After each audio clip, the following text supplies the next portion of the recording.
How we doing? Welcome, welcome, everyone. I see some faces trickling in. So nice to have you here, guys. Happy Thursday. I always never know what day of the week it is. Hi, guys. Welcome. So it's been a past couple of days, actually.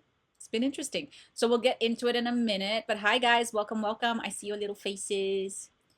Hope everybody's doing well. Hope everybody's having a good week. We are in the Lionsgate portal, y'all. I see Tim. So this means energies are amplified. This is a time to manifest, and this is a time to be in alignment. This is a time to be focused. This is a time to ask for what you want, you guys. Hey, Tim. So welcome, guys. Say hi in the chat if I haven't seen you. If I haven't seen you, I can see you down there, but you know what I mean. You know what I guess I'm saying. I'm speaking gibberish already. By now, you should all be fluent in gibberish. Hi, guys. Welcome. Good to see you. Kuma. Oh, hi. Welcome. Nice to meet you. I think I haven't had you here before, right? Welcome. Hey, guys. Okay. Well, I'm going to give a little bit of a spiel why people come in and trickle in because, you got to give it a few minutes for people to join. Oh wait, first time here. I would love to grab a reading from you. Absolutely, Huma. Hi, Lonnie. Good to see you. So, Huma, I'm going to give a quick rundown. So, how my readings start, essentially, I do a group reading first. If people give donations, they just lock their position in and then they get a longer reading.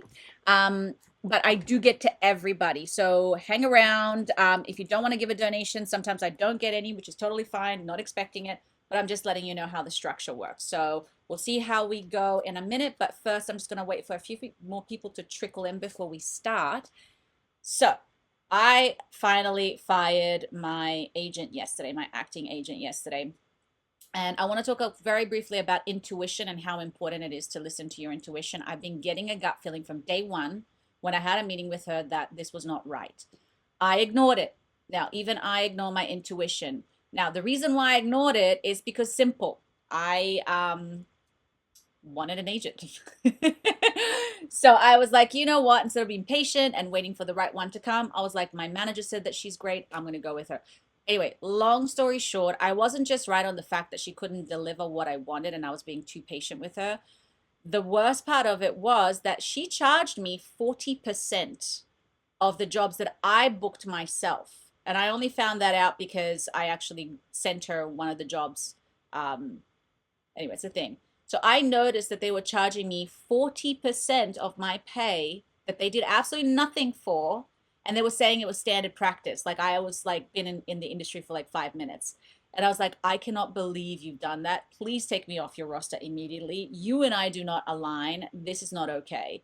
And then I let her go. It was the best feeling ever because it was building up over time. And I just stuck around because I wasn't listening to my intuition. So little lessons around intuition. We live and learn.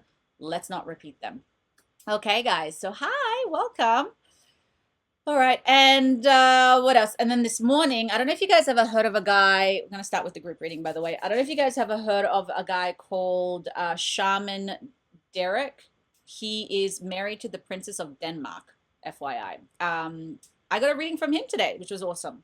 So it's been very powerful. New changes within like literally the minute I dump my agent, like within 24 hours, I feel like I got a confirmation and a blessing. And it was just really, really beautiful. So I feel very, very grateful to that manifestation.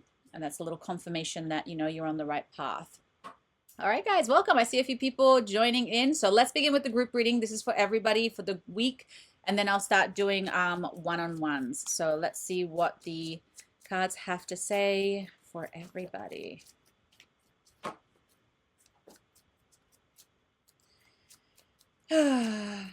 Let's see. Oop, I see you. Ah, okay. Itchy nose. Back to the itchy nose. Hey, guys. Hi, welcome. All right, so we're just doing the group reading now, and then I'll get to the one-on-ones. So give me 1 second, you guys. And I hope everybody's doing well. I see you, Nessa.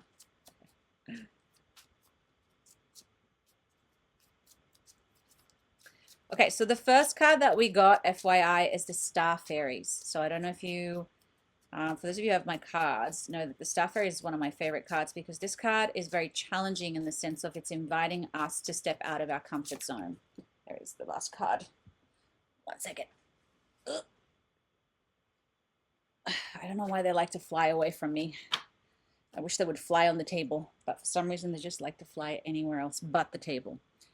Okay, so the first card that we have is the Star Fairy. So the Star Fairy card, essentially, it's inviting us this week to really step out of our comfort zone and not being afraid to stretch out of what we know as the norm. Okay, so if, for instance, let's just say there's that one thing that we know that is uncomfortable or that isn't like a routine or that isn't like normal to us, that energy really makes you stretch. So for me, for instance, when I got that reading this morning, what really had an aha moment was, for me, it was like, okay, tuning into that love frequency, like doing certain things that normally, I mean, I tune into it in a different way, but now really being committed to certain things that I know are going to like help me. And sometimes those things that make us stretch out aren't negative. Sometimes they can be positive, right? So eating healthier, going to the gym more, saying nice things about yourself.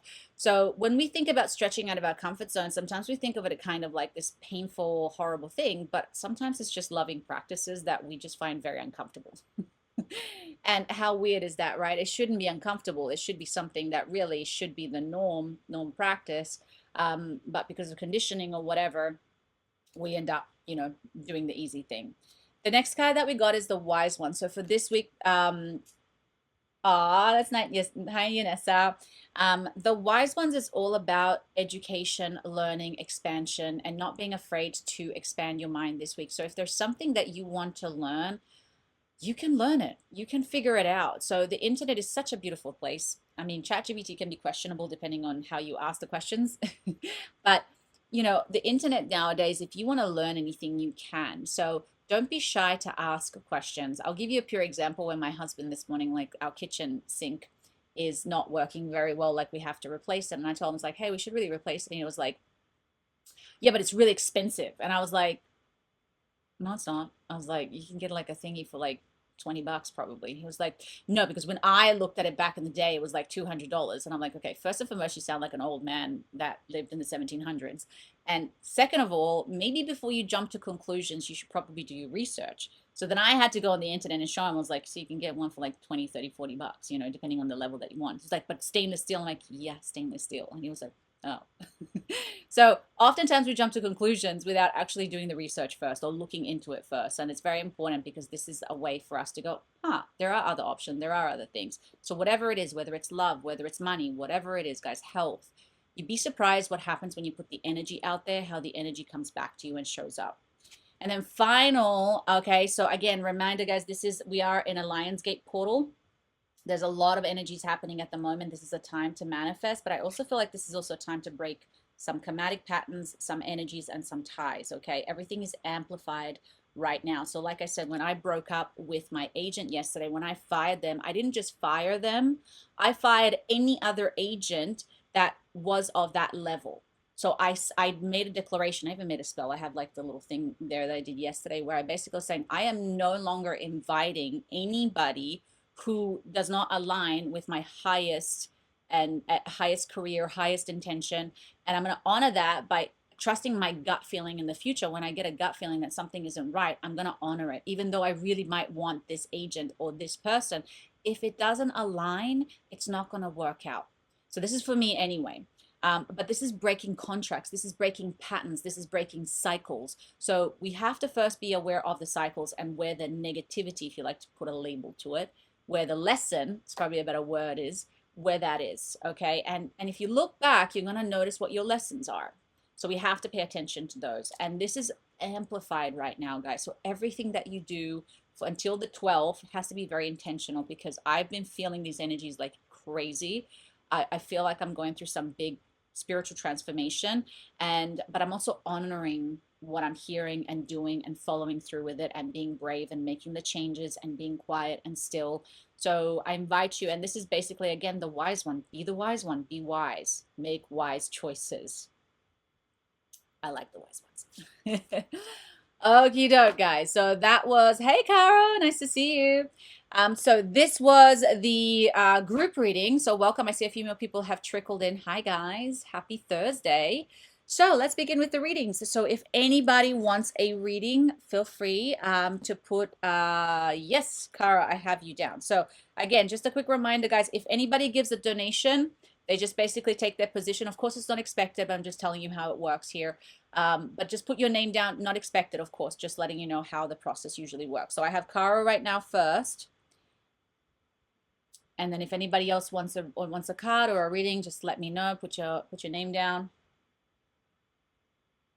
And if not, that's perfectly fine too. We can just sit here and talk all day because I can yap. Oh, thank you, Loni.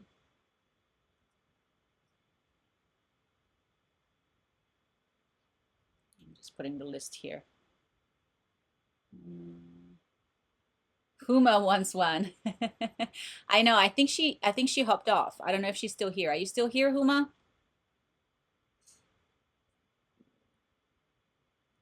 How are you guys, by the way? I hope everybody's doing okay. Tim, I got you down. Okay, yeah, I feel like she hopped off. As soon as she knew that I was doing the group reading, she's like, eh. All good. I don't blame you. Okay, so I'm gonna start with been a rough week. Yeah, I can feel the energy's a little heavy today. That's okay, guys. We're gonna turn it around. That's what we're gonna do today. Okay, so Loni's first, Tim, and then Cara, I have you third just because they give the donation, okay? But hang around, I will get to you. So, Loni, what's your question, my love? How can I help you? Hello? How can I help you? General reading, please. Okay.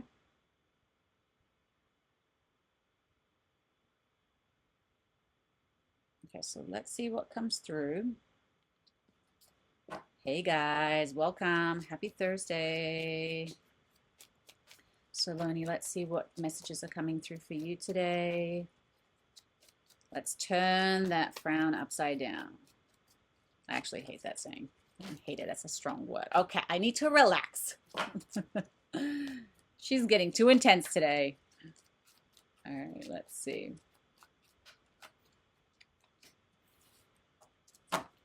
Loni, what you been up to, girl? I'm seeing some interesting things happening here.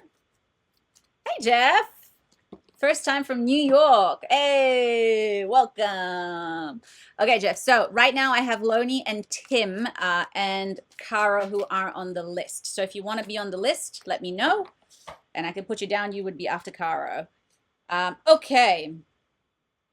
So relationships came up, my love, Loni. Relationships, and balance restored. I don't know whether you've been focusing on creating a relationship or manifesting a relationship, but there has been some healing within the heart. I feel like you're starting to get some clarity with where you want to go. Thank you, Jeff.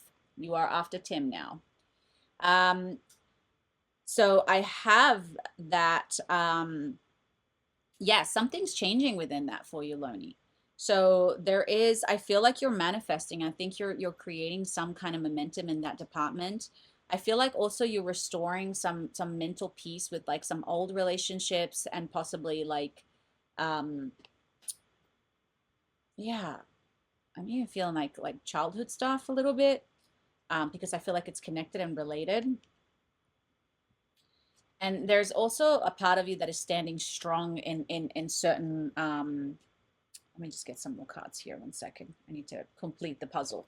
Yeah, you're creating like new belief systems. You're creating like new patterns and cycles. Sometimes this does not always manifest in the nicest way, just FYI. So even though you might feel like, hey, I've been feeling like crap, what are you talking about? But that can sometimes be the healing. Again, guys, the cards like to fly on the ground. So give me a second. They don't like to fall on the table. They like will fly across the room and like, I have to get up and do it. Got you down, Caro. So give me 1 second. Yeah, and I feel like it's because you're oh, for fudge's sake. I'm telling you, it's like this is my curse when I do readings. The cards don't stay on the table. See, again, relationship again came up. This situation doesn't serve you. So I feel like there's a lot of detox with some negative energies happening within the relationships for you, Loni. I think there is something to do again with your past. maybe some resentment, maybe some anger around that because I don't feel like it's all positive, the feelings that are happening. Thank you, Allison. I got you down. So I feel like there is actually some deep subconscious shifting that you are doing at this time. And I want you to know that like the solutions will come at the end. Like you did get the success, the solutions, but right now you're building that bridge to get across whatever it is that you're trying to resolve. And sometimes, like I said, these things don't show up as like bliss. Sometimes they show up as like intense emotions and traumatic experiences, but that's because they're coming up because they're saying, hey, it's time, it's time, it's time. We got to heal it. We got to work on this. We got to focus on this. But I do, hey, Nicola, I do feel like this is something that's there's a guy I haven't met yet that a friend might set me up with. Things have been going well for me lately. I love that.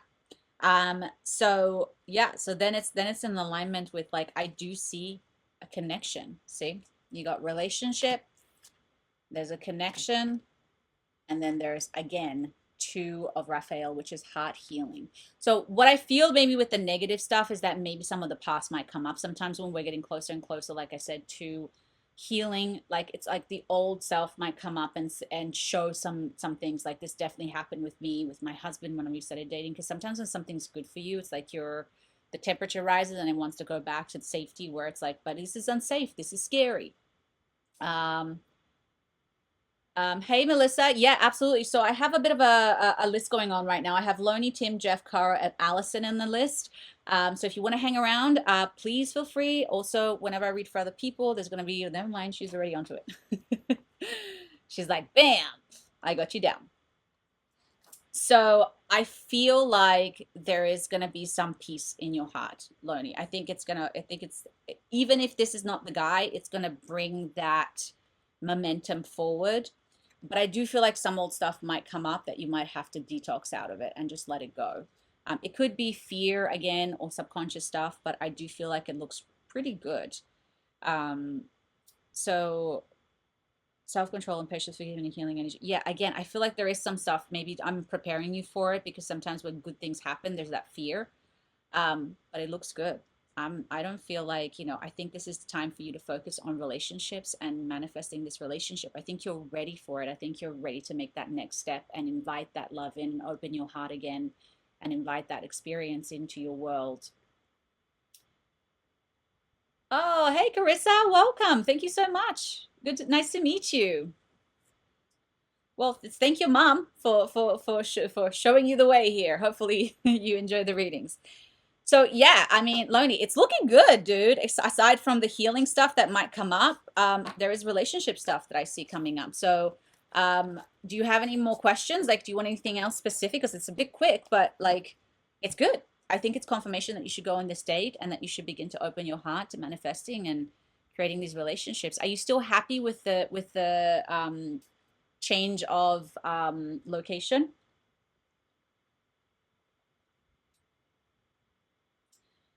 Amazing, Carissa. So right now I have a bit of a list going. So people who give donation essentially just lock their position in. So you can either hang around and listen or leave and come back. But I will, Melissa right now is my last one. Take that back, Nicola. So once I get through everybody, I'm happy to do a free card or whatever. Or if you want to lock your position in, people just give donations basically. Oh, I'm so excited for you, Loney. It feels lighter. It feels like there's a lighter energy coming through for you, which makes me very excited for you because I think you deserve it. I think you went through quite a bit and now it's finally like things are moving and things are shifting and there's a lot of water energy, which is good, but it's flowing energy. You're last right now, Nicola. So I have 1, 2, 3, 4, 5, 6 people. You're the sixth.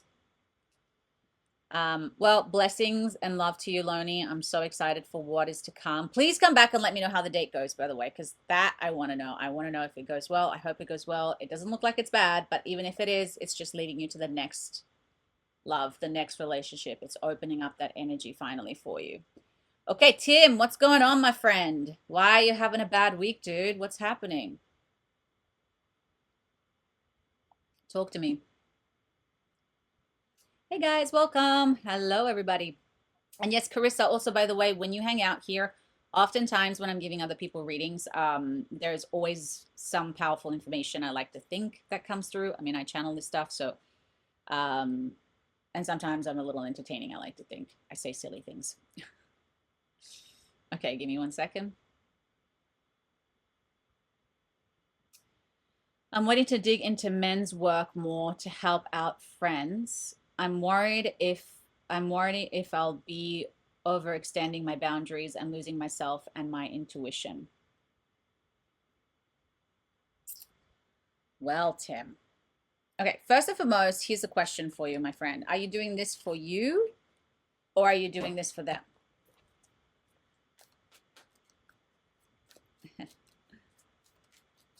Right? Yes.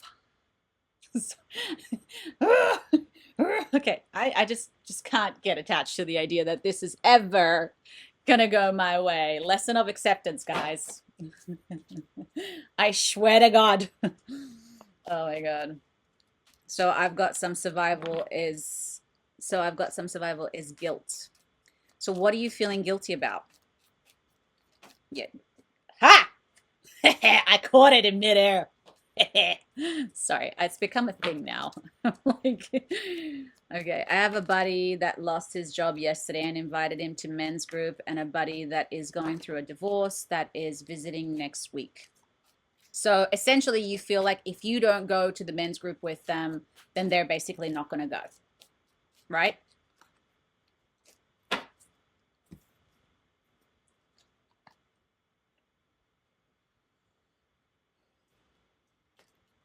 I like to help people, but also I have had history of helping others on my own determined. Well, guess what? The first card that came up, Tim, was balance.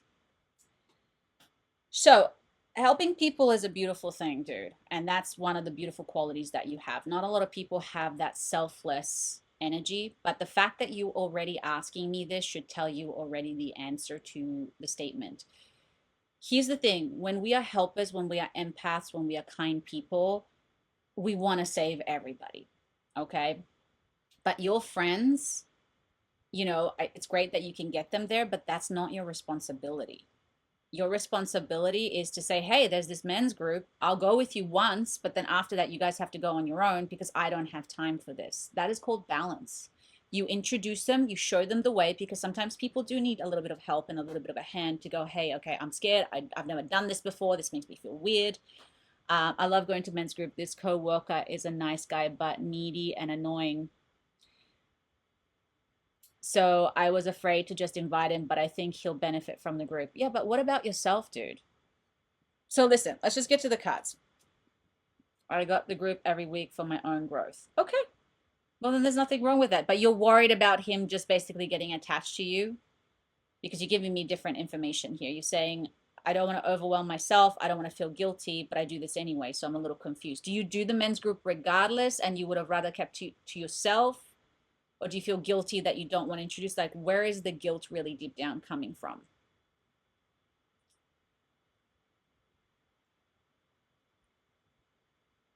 You know what? Sometimes I wish inside Timer we could do like a video reading, like where you guys can talk to me through the camera, because it'll make so much easier. I'm gonna suggest this to them.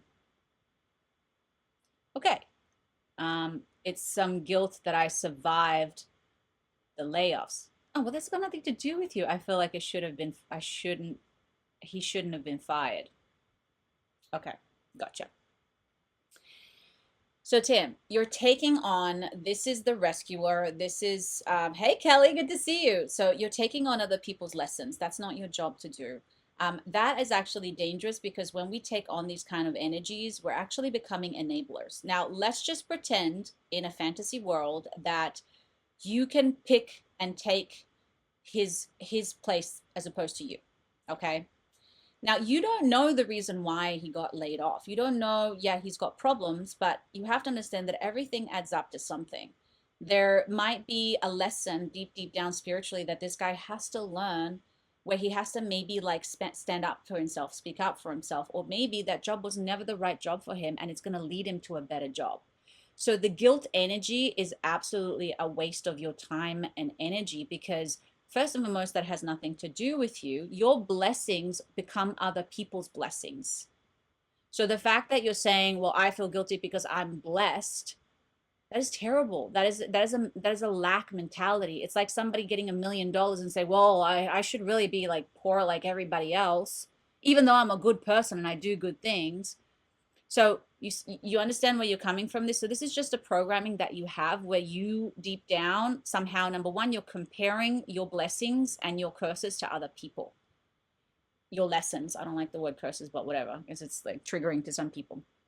So the need for balance, you got to restore that balance and understand that that is his stuff and that is not mine. There's nothing, you're not God. You didn't create that situation where he is now in that situation, right? It happened because maybe many factors. Maybe he did something wrong. Maybe that was part of the lesson that he had to learn. Maybe he's just unlucky. I don't know. But we can't take on other people's crap because we are useless if we are wounded. If I want to teach people about money and happiness, I can't do it from a place where I am broke and unhappy. I have to be wealthy, learned all of the lessons, understood what money is. I have to heal myself to understand what happiness is so that I can be the light, so that I can pass on the knowledge. I'm not going to go and get advice from somebody who's broke if I want to make money. I'm going to go to the multimillionaire, right? So when you're doing this, what you're saying is, I'm up here, I need to go down here in order to help this person. That makes no sense. It's bittersweet blessing though. Think back, work feeling pretty soulless. Listen, Tim, think of it this way. This thing could turn out to be the best thing that ever happened to him. Okay? Like, you don't understand. This is something that I've been hearing from somebody online and I love it. It's a hard one for some people to put a concept in, but in every adversity there is gold. In every adversity there is blessings. Think of a time where you have maybe been fired or lost something, and where did it lead you? You'd be surprised sometimes at how the things that are bad and negative that turn out to be the greatest gift that you've ever had. You can't see it at the time. So again, when you see this situation, you're like, I want to take that from him. You might be taking away actually the greatest gift that could have ever happened to him. So what I'm trying to teach you here is that, like, what sometimes if something appears as a bad thing might just turn out to be not what it appears to be. And when we interfere with that, we're interfering first and foremost with free will. Second of all, it's not our job to help or heal anybody. You know, even as a healers are just showing you, they're just a mirror of your own healing. That's all it is. They're not like, you know, I mean, I guess they act as something, but they're just a mirror. So balance has to be restored, Tim. When we face a touch of challenge, that can be turned into an opportunity. Yeah. So ultimately, let's take away this guy, because this is really about you and you having a crappy program that is creating lack behavior in your life. Okay. This is not an abundant mindset. This is not an empowering mindset. This is a codependent mindset. And this is also something that reflects something within you.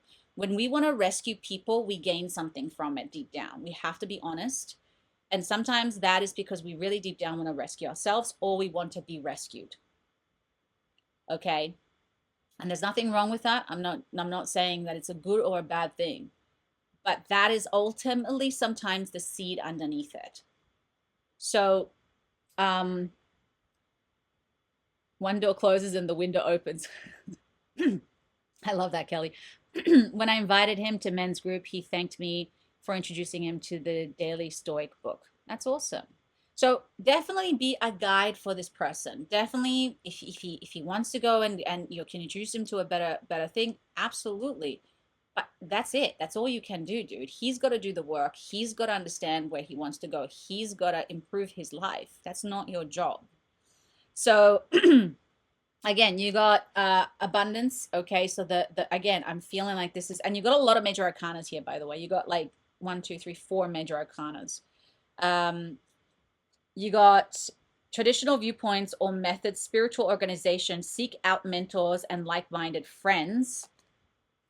Listen to your intuition, have patience, consider carefully what you want before acting. An important achievement, self-discipline and willpower, public recognition. Relationship developed to a new level, trust your intuition, care for yourself and others. Okay.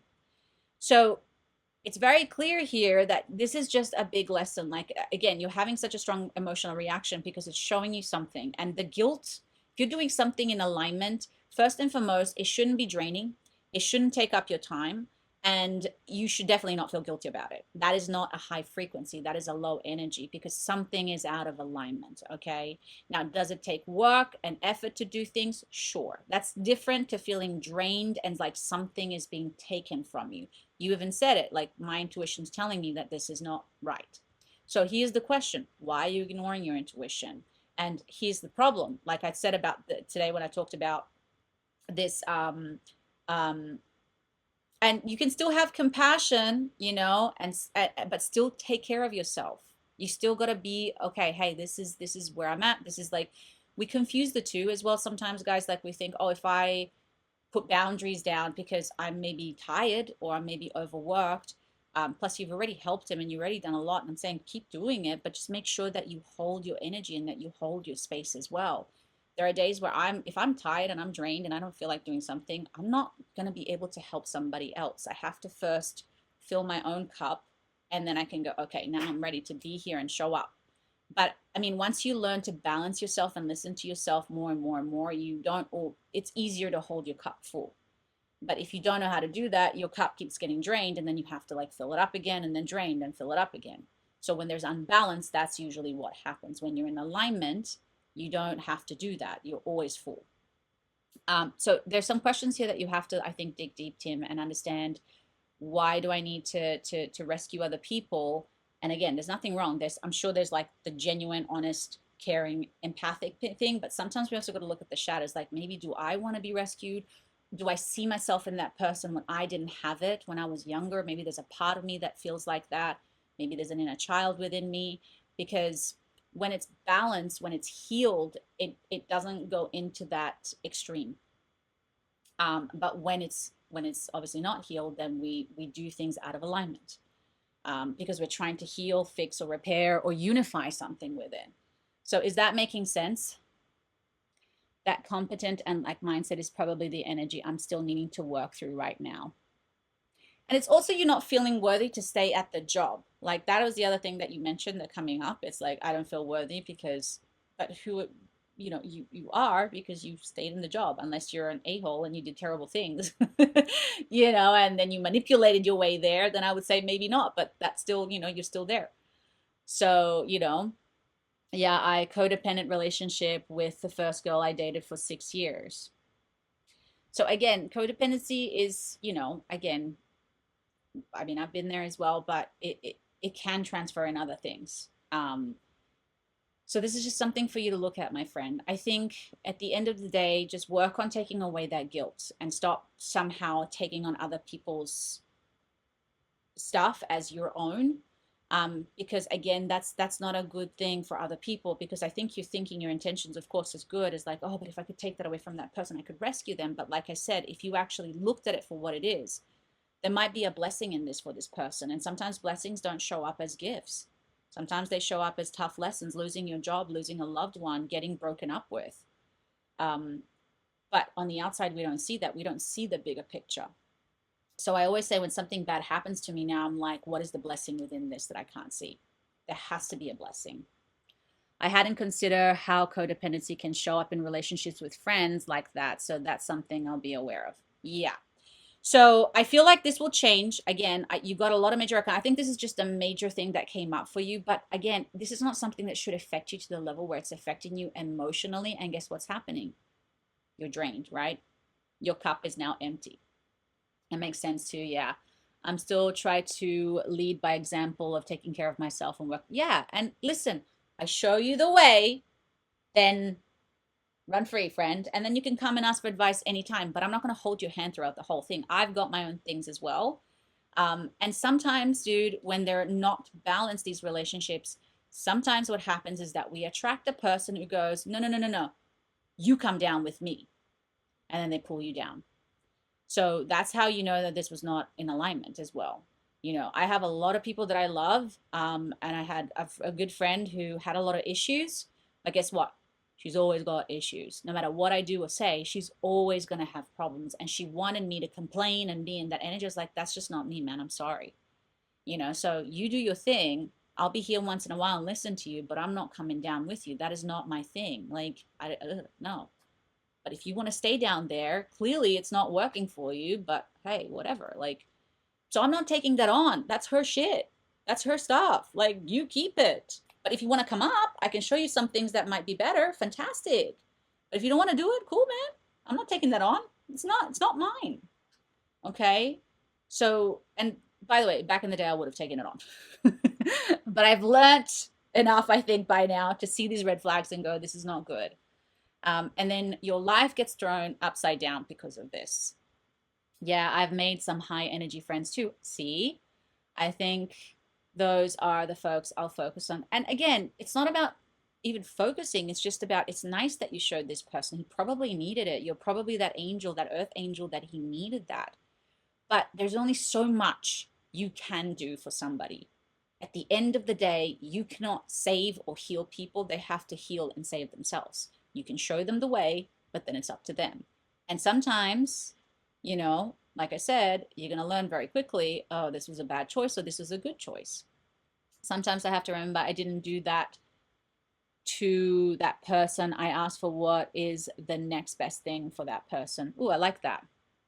I'm learning more with the portal already this week. Thank you for being a shining light. Oh, you're welcome, team. Listen, I know you mean well, dude, but sometimes the best way I can describe humans and how they love sometimes, it's like a kid who sees a jellyfish in a water tank, and a kid's version of loving is to grab that jellyfish out and squeeze it and love it and kiss it. And guess what happens? The jellyfish dies. So sometimes when we think that we're loving something just the way that we know might not be the best thing for that thing, you know. So you got this, Tim. Okay, it's just a tough lesson. It's a wound for you. It's a bit of a no. It's a well. I guess jellyfish. Maybe let's just talk about a fish. I don't know why I did a jellyfish. So just a fish. The fish or the jellyfish could sting him. Actually, you're right too. That's actually true.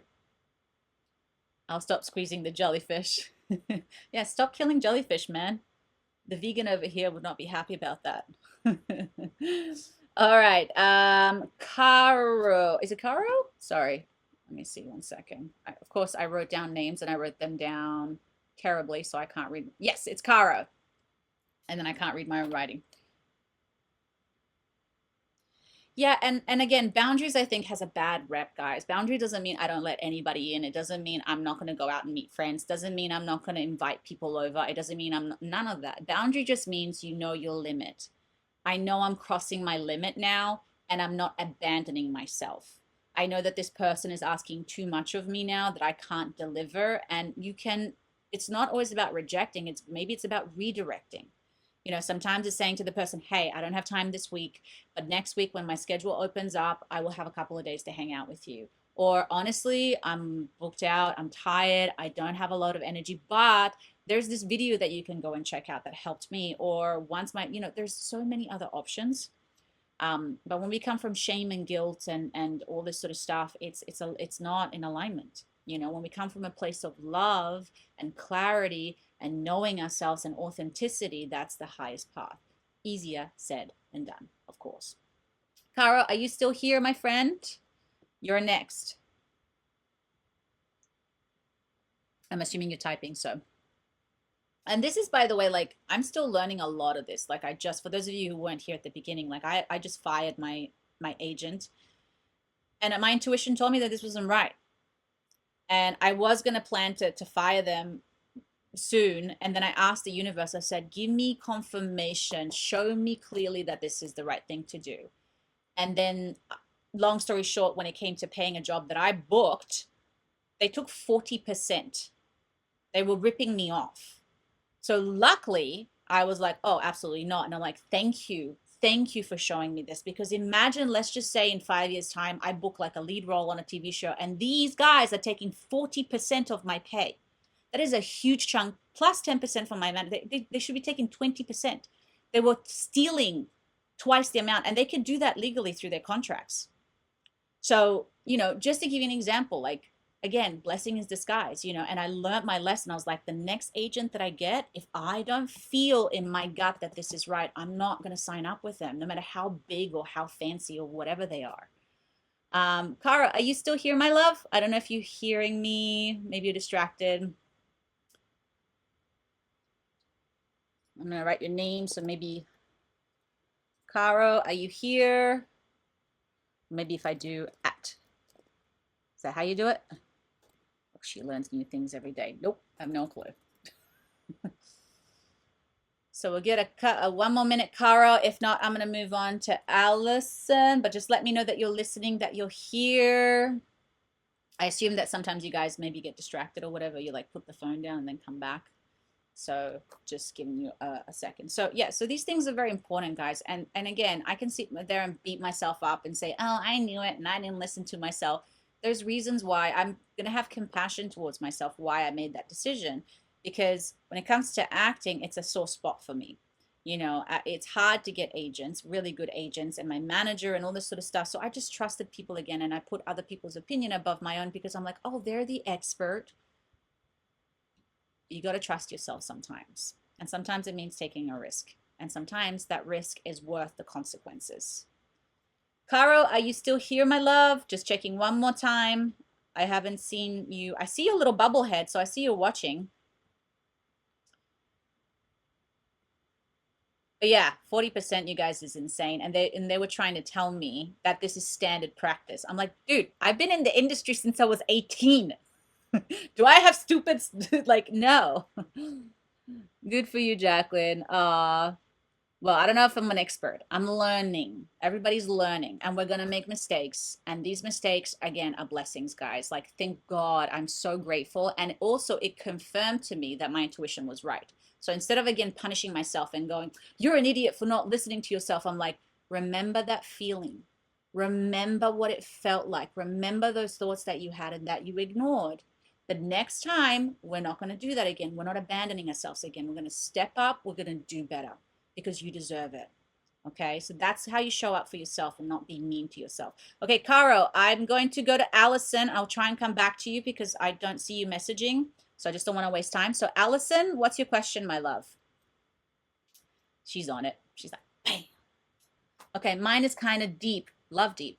My question is regarding my intuition. I am a walking soul for 11 years, and I'm having a feeling like I am having interference happening and possibly not from my highest good. I feel like I'm questioning everything. Okay, let's tune in.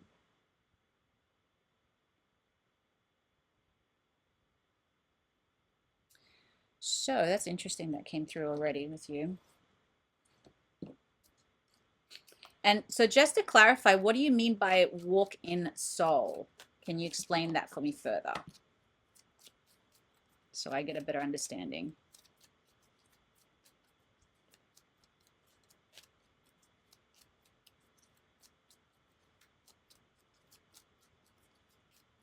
Because I haven't heard that term before.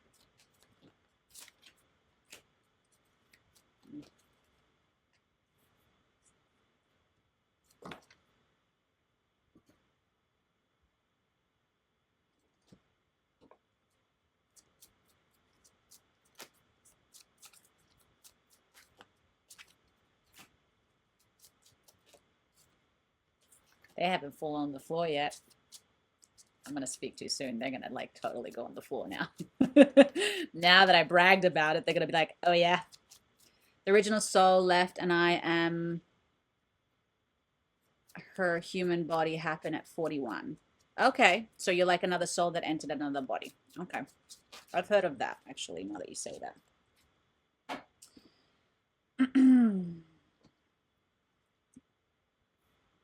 So the first thing that I heard is that sometimes you're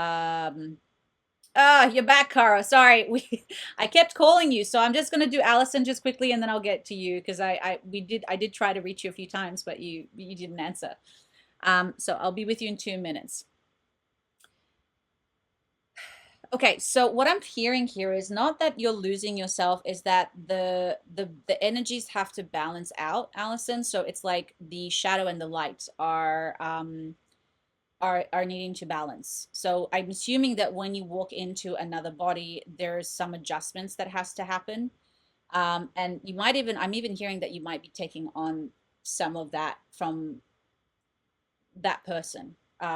And of course, within the soul, I guess, that you have, because the energies are very different frequencies. And so they have to, even though it was a long time ago.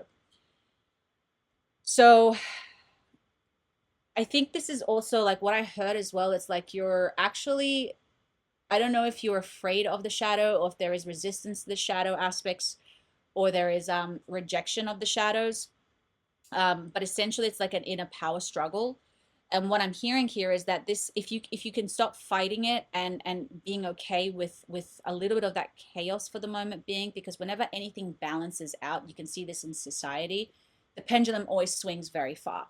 So it never goes in the middle first. It goes to extremes until eventually it slows down and finds like its middle ground. But I feel like this is happening because it's trying to bring harmony between the two, as opposed to fighting the two. So you did get the dragon people, which is power struggle. You got the justice card, and like loving union. So I really feel like this is trying to bring that inner uh peace. Sorry. My girlfriend is helping me financially with finance purchase. We've been fighting extra stress. Oh, thank you so much, Jeff. So I've got people. Did I do you? Oh, okay. Yeah, that's okay.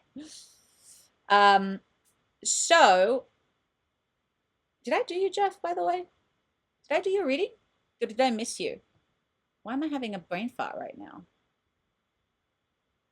It does happen, guys. I did I did jump you, didn't I, Jeff? I am so sorry. Oh, dude. I'm so sorry. I don't know what's going on with me today. Okay, so Allison, Jeff, and then Kara. I'm so sorry, you guys. I crossed you out instead of Tim. Now I know why. Thank you. I'll be with you in 2 seconds. So now that I get my brain back, it does happen, guys. Too much happening at once. Um, so I will read you this card as well, Alison. So the mystics are here to awaken the magic within you, the deep wisdom and inner knowing that has always been a part of you. They remind you of your divine connection to the spiritual realm and encourage you to trust your intuition. In a world full of illusion, it's essential to see beyond the surface and recognize the truth. Open your mind, embrace your power, allow the stars to guide you towards clarity and enlightenment. So, what I'm also hearing here is that you have to remember that you are still connected to source energy. You still have access to plenty of sacred knowledge and information. And when you enter, especially like this realm, this world, there's a lot of entities and there's a lot of negative energies. Their mission is as well to create fear, to create chaos, to create that negativity so that you can go into fear mode, and therefore they have power over you. So what I'm hearing here is that you have to remember that. um, I'm sorry, Caro. I messed up the list. You were going to be after this anyway. So I want you to so basically understand that this is basically like energetic stuff that's happening more than anything else, and you have to remember that you also have a lot more control over this than you think you do. So when you listen to these thoughts, to these chaotic energies coming through, you're giving them power when you react emotionally and you allow the panic to happen. But these things are at the end of the day happening in a sense energetically. So you can shift that energy by focusing and reshifting and reclaiming your power, reclaiming your light. So understand that you have luck on your side. This is not something that you're a victim to, even though it might feel like you are. So what I'm hearing here is that by basically like the balance between the harmony is understanding that you're in the center at the end of the day and you have control over this. You choose the light or the darkness, or neutral. So how can you begin to do practices and focuses when this feeling comes in? And I know it's very overwhelming. It's easier said than done, of course, but it is very powerful and overwhelming. If you can find a way essentially to become aware that this is happening, kind of see it maybe as some kind of, I don't want you to see it as like a dark entity or anything because that would freak you out, but as like, even like, you know what, sometimes it's nice to see it as like a little child having a tantrum, or like a really naughty something. you know, and then understanding that like I can draw this energy from light and have power over you. I am stronger than you. You, at the end of the day, as a soul, have nothing can have power over you as a soul. If you ever hear about people having out of body experiences um, uh, who can walk out of body and all that sort of stuff, they tell you every time like you cannot destroy the soul. So you're a soul that entered a body. You cannot be destroyed. The body can, and maybe the body is feeling that fear. That could be another option. Maybe you're feeling the fear of the body, but you as a soul, you cannot. But who is in charge? You are. So you can heal the body. You can change that energy within the body and align with the light and shift that outcome. So essentially what I'm hearing, it's just a power struggle between you and this negative energy. So what can you do about it? I mean, that's really up to you. But the first thing is like to understand that you're in charge and that that has no power over you and that it cannot take anything away from you unless you allow it. So does that make sense? Hopefully that's making a little bit of sense.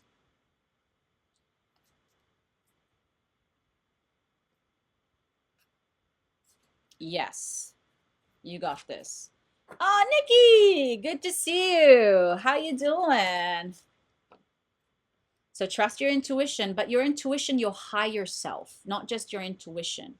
Okay, because there's different parts of us.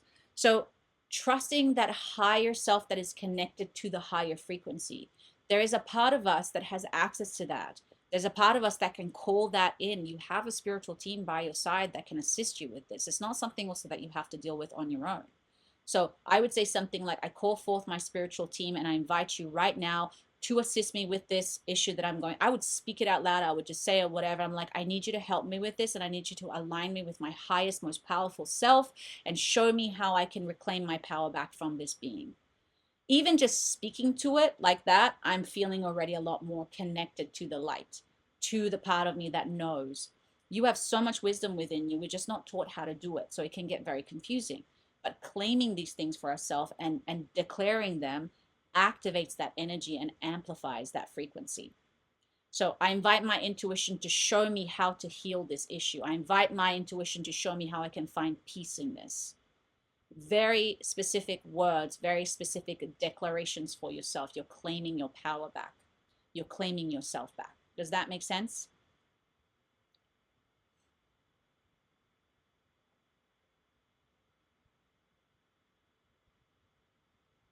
And in the meantime, I'm going to see your message, Chef. Okay. So I invite you to do that practice, Allison. Now, whenever you speak, whenever this feeling, this whatever it is comes up, you got to start making these declarations for yourself. You can simply say, I call forth my higher self, my higher power to align me with my highest energy and light, to protect me, to shield me, and to align me with whatever it is that you want. Every time you get that fear energy, declare this. Say it in your mind or say it out loud. I also like whenever I'm driving, I get, for instance, like intrusive thoughts. So whenever I see that, I go, stop, clear, cancel, and delete, shield. I say shield in my mind. So I visualize a gold bubble of light coming around my car. When I see that, I'm saying nothing can harm me anymore. So this intrusive thought that was trying to create an accident or whatever, nope, I'm safe. And then I feel so, and then I can relax and I can do my thing again. Okay. But I claim these things for me. I don't let the outside or my thoughts or my mind to control me. I'm in charge. I can't say it, but you know, it's like, I'm in charge. Okay. So declare these things for you. I want you to try it for the next week. See how you go. And when you come back, let me know if it's any better. Okay. But you have to stick to it. Even if you're afraid, even if you're feeling anxious, even though these things, you have to say it and repeat it and repeat it. I'm telling you, eventually it builds up momentum. It builds power. And you will find yourself that you're going to be a little bit more settled in. Okay. All right. So I'm so sorry, guys. I messed up the order because Genius over here clearly has got his stuff together today. So Jeff, you're next. And then Carl, I'm so, so sorry. And Nikki, so good to see you. Welcome back. Where you been? Where you been, chica?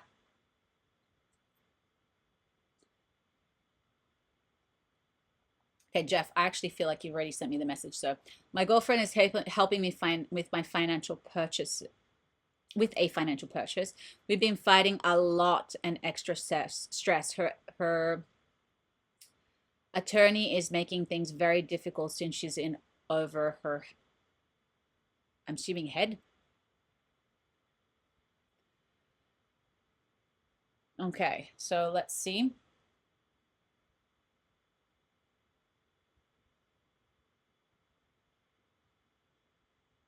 So it is always a bit of an issue, and we, of course,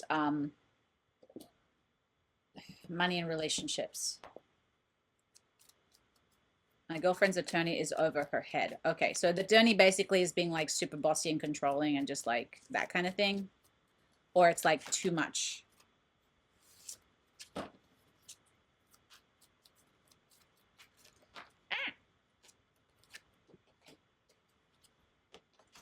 Oh, yeah.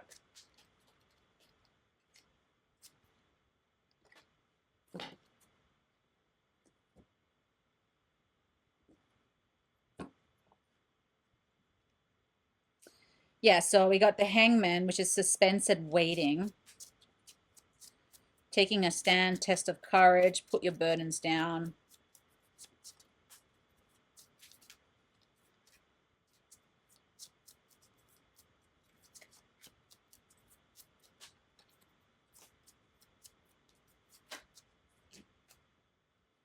Got this one.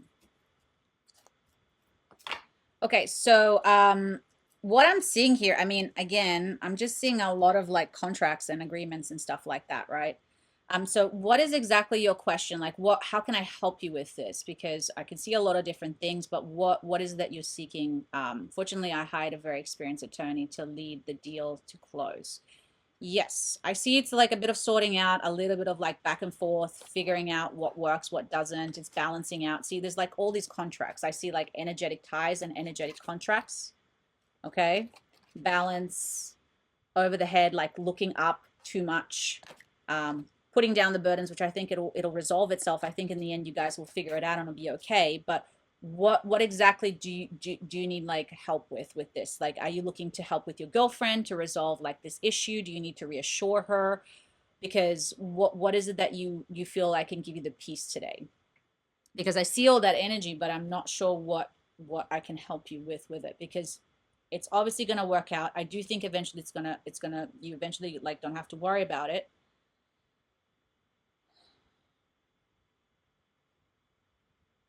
But I'm just trying to get some direction where you want my energy to go with this.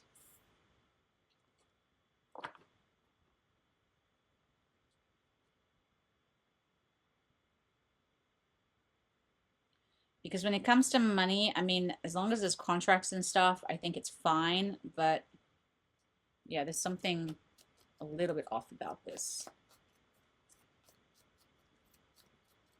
So what is it, Jeff? I'm sure you're typing or something. Okay, so my question was, Jeff, how can I help you with this? Because I see all of these agreements and contracts and all that sort of stuff, the legal stuff. I do see it working out at the end, like as in it's a lot, but you guys will figure it out. My question is, how can I help you? What are you seeking the answer to? Like between you and your girlfriend, like how you can find peace? What is it that you're seeking? Because I see the legal stuff, but I think you already know that. So what is it that I can help you with, basically? Specifically, what are you seeking resolution with?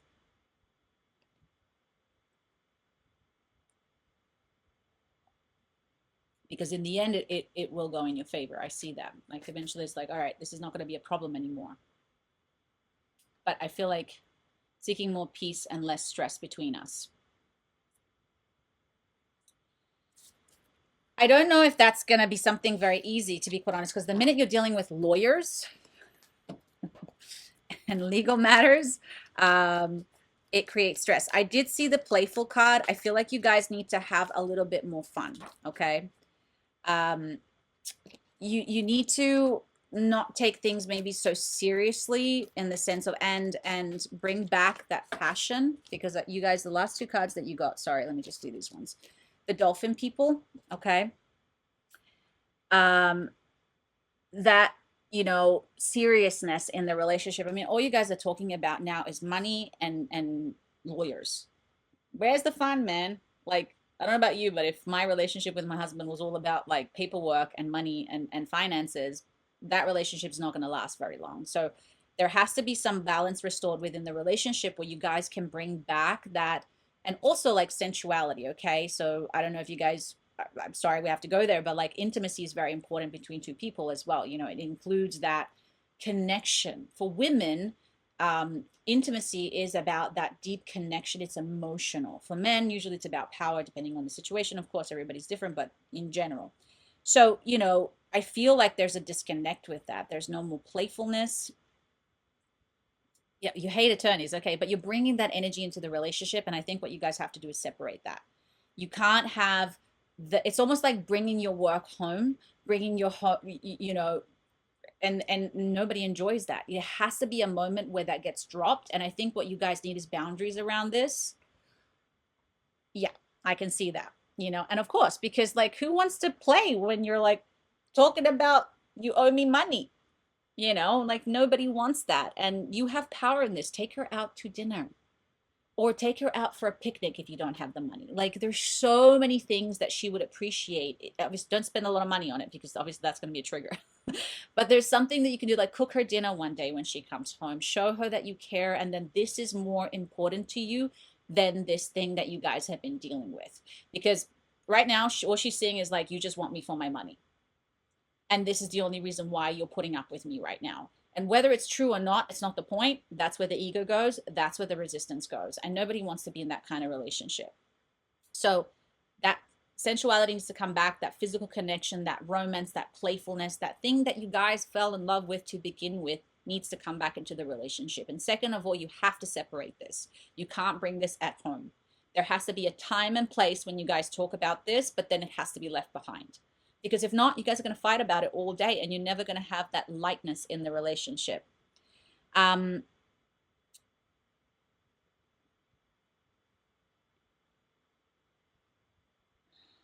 Expecting the worst, self-fulfillment promise. Yeah, it's like expecting the worst and self-fulfillment prophecy. So not only that, but you guys, because of the stress and the negativity that you have with this situation, it's rippling again into the relationship, you know?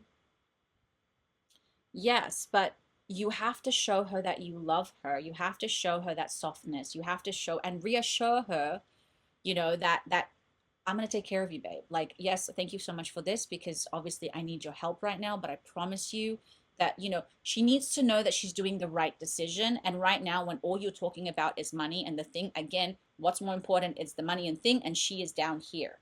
So she feels not valued, not seen. She feels like she's doing this because she obviously loves you. But all you have to do is go, listen, this is stressing me out too, but you're also creating more stress by stressing. It's like that circle that keeps amplifying. So just bring back the fun, just bring back the love, the connection. And I would say, Jeff, if I were you, I would sit down with her and say, okay, listen, between this hour and this hour, we're not allowed to discuss or bring up this issue. This is the time for us to have only between you and between this hour and this hour, we can go to town and talk about this bloody like legal thing for as long as we need. Of course, it's going to come in between, but you don't have to talk about it 24/7. It's not going to resolve anything in that moment anyway, unless you really, really, really, really, really have to. But most of the time, it's complaining and fighting and arguing, which half the time that could have been done in one small conversation for about maybe 20 minutes in the day. Pack it all together one time. So is that making sense? So you got to delegate a little bit more. This is getting mishmash, mixing, and also look at it from her perspective. She's the one here who's doing the sacrifice, and she's probably scared because now the love is gone, the affection's gone, the playfulness is gone, and there's a risk involved now, and it's creating problems in the relationship. There's no positives in this for her. Okay? So bring back the love, bring back the joy, and choose when to bring this into the relationship because it's like this. Okay, but I do see it working out for you guys as far as finances. It looks good. I got that twice confirmation, but you gotta be able to bring back the fun. Okay, Jeff, did that help you? Okay, good. And again, it's not forced. It has to come from a very genuine place, okay? And you've got to sit down with her and have an agreement with her. Because sometimes with relationships, people just assume that, oh, I made the decision. And then you just assume that she agrees with that. Like, you have to sit down with her and have that conversation and set the boundaries with her. Hey, I've noticed that we're not having as much fun. I feel like maybe I've been neglecting our relationship, because trust me, women, she's gonna love that if you say that. And I want to do better and be better for us. However, I think we should take a time and place to discuss about this legal stuff so that we can focus on us and I can focus on you more throughout the day so that we don't, create this whatever it is, mishmash. Make sure that she's aware of this and that it's not just you making these decisions, because trust me, girls hate that. All right, you're welcome. Okay, Caro, I finally got to you. I'm so sorry. We had a bit of a mix up. So hopefully you're still here. Maybe she's asleep now. It's finally got to them and they're like off. I will make up for it next time if they are asleep. Caro, are you here?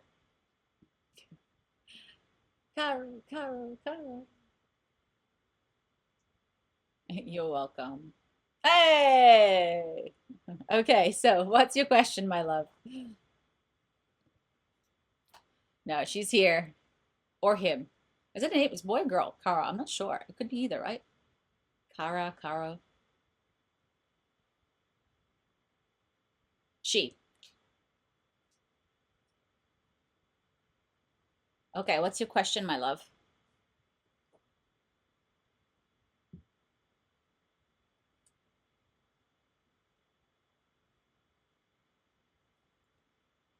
Oh, let's see if I can find it.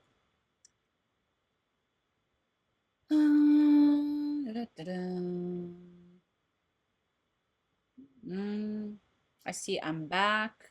Sure. I don't see your question. Do you mind typing it again? Oh, just before, yes, I am here.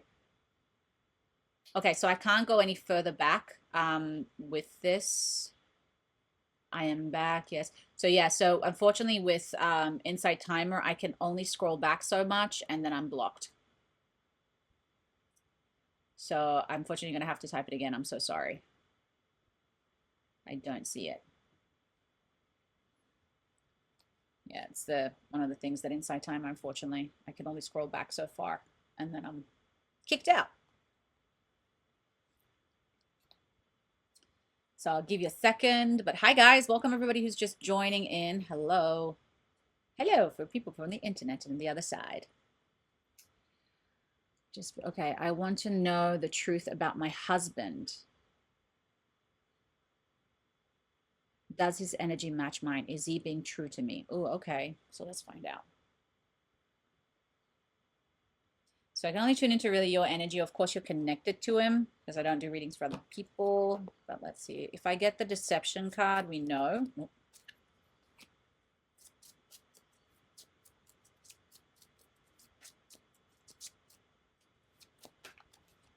I get this a lot when I do lives on other platforms. This question a lot.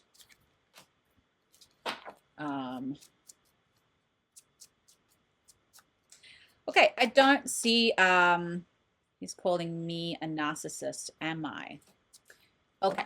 I will tell you first and foremost, I don't see narcissism. What I see is that you're essentially overcompensating because deep down I think you feel really insecure. I think there are some things that within you that you're struggling with, and like many of us, by the way, and we just don't know how to resolve them. And sometimes we project them onto our partners. We overcompensate.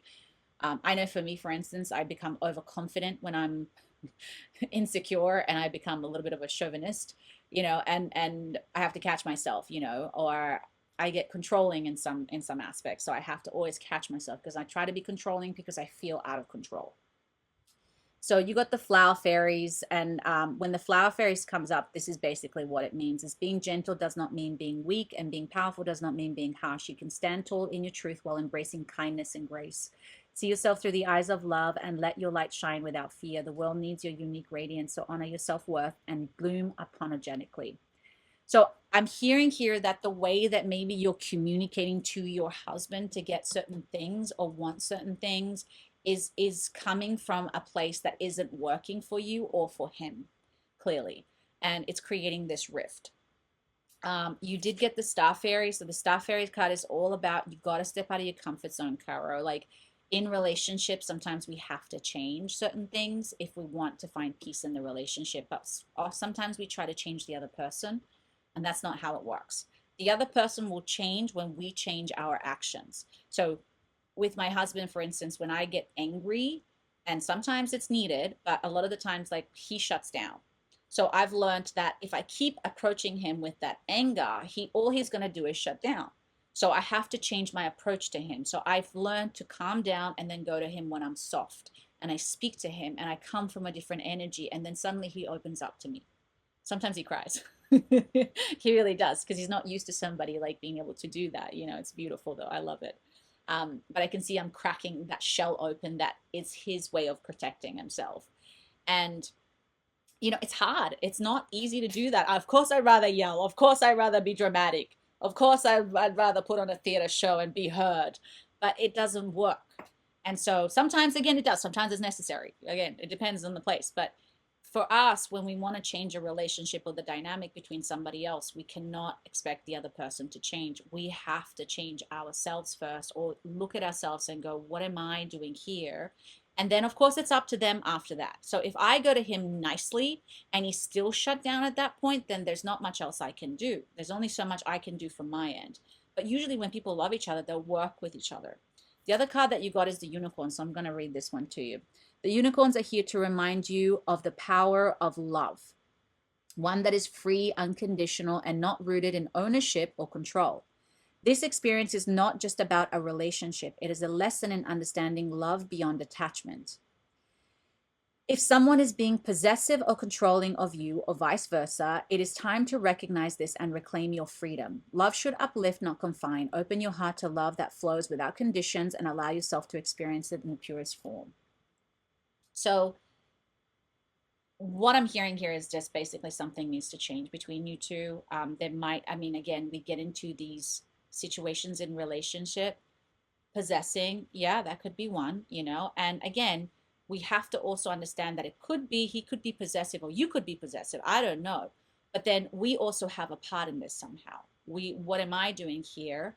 And if I don't want this anymore, I need to shift this. There's something, and of course one of the options is walking away. So possessive, it's probably his way of overcompensating, okay? And maybe you aren't a narcissist. Maybe you're very, very nice, and he knows that by telling you that, if you don't have a lot of self-esteem, you're going to go, is it me? And might be him, you know? And so this is where you have to figure that out for yourself, my love, because obviously this is your relationship. But I feel like sometimes with relationships, if you step back and see somebody else in your shoes going through what you're going through, it's in the sense of, you really got to detach emotionally though and take accountability for your stuff. When you can do that fully and see, okay, this is what I do wrong and this is what he does wrong, because there's always going to be a little bit of everything. And if I really step back now and put two other people in the situation and I watch this relationship from afar, what am I seeing here? You know, and if you know, he's been possessive and controlling and all this sort of stuff, maybe he's the one who's really deep down insecure, and maybe you're also insecure where you don't stand up for yourself and say the truth and say, I don't want this, or this is not okay, or you do not talk to me like that. Have you looked in the mirror lately? Okay. So you might also allow that. So this is, again, this is why the flower fairies come out, the star fairies, is because this is about, it's going to have to get uncomfortable for you guys to change. Okay. So that's making a little bit more sense. So what I would say for you, you can't change him right now, but you can start changing you. And if this is the situation for you, then you have to build your self-worth. Now understand, when we change, there's cause and effect. So when we change, it changes the dynamic of things. And this can change people's reaction for good or bad. So that's his problem, how he reacts. But you deserve better, and you deserve to feel whole and loved and free.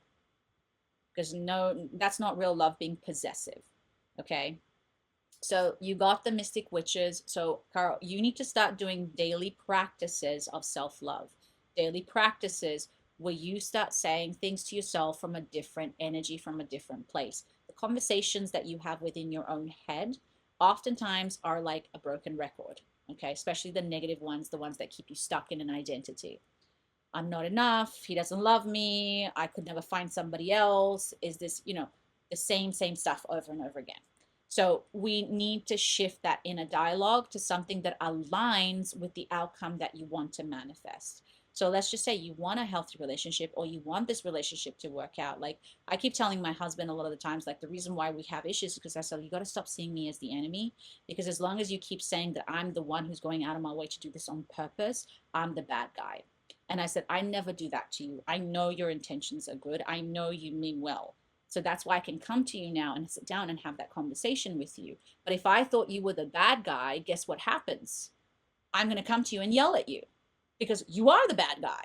You know, so our conversation, how we see things, changes our reaction and our action to the situation, especially in relationships. And often relationships is like me versus you. You are the bad guy, you're wrong, and I'm right. And I keep telling us, like, we need to work together to the real enemy, which is the problem.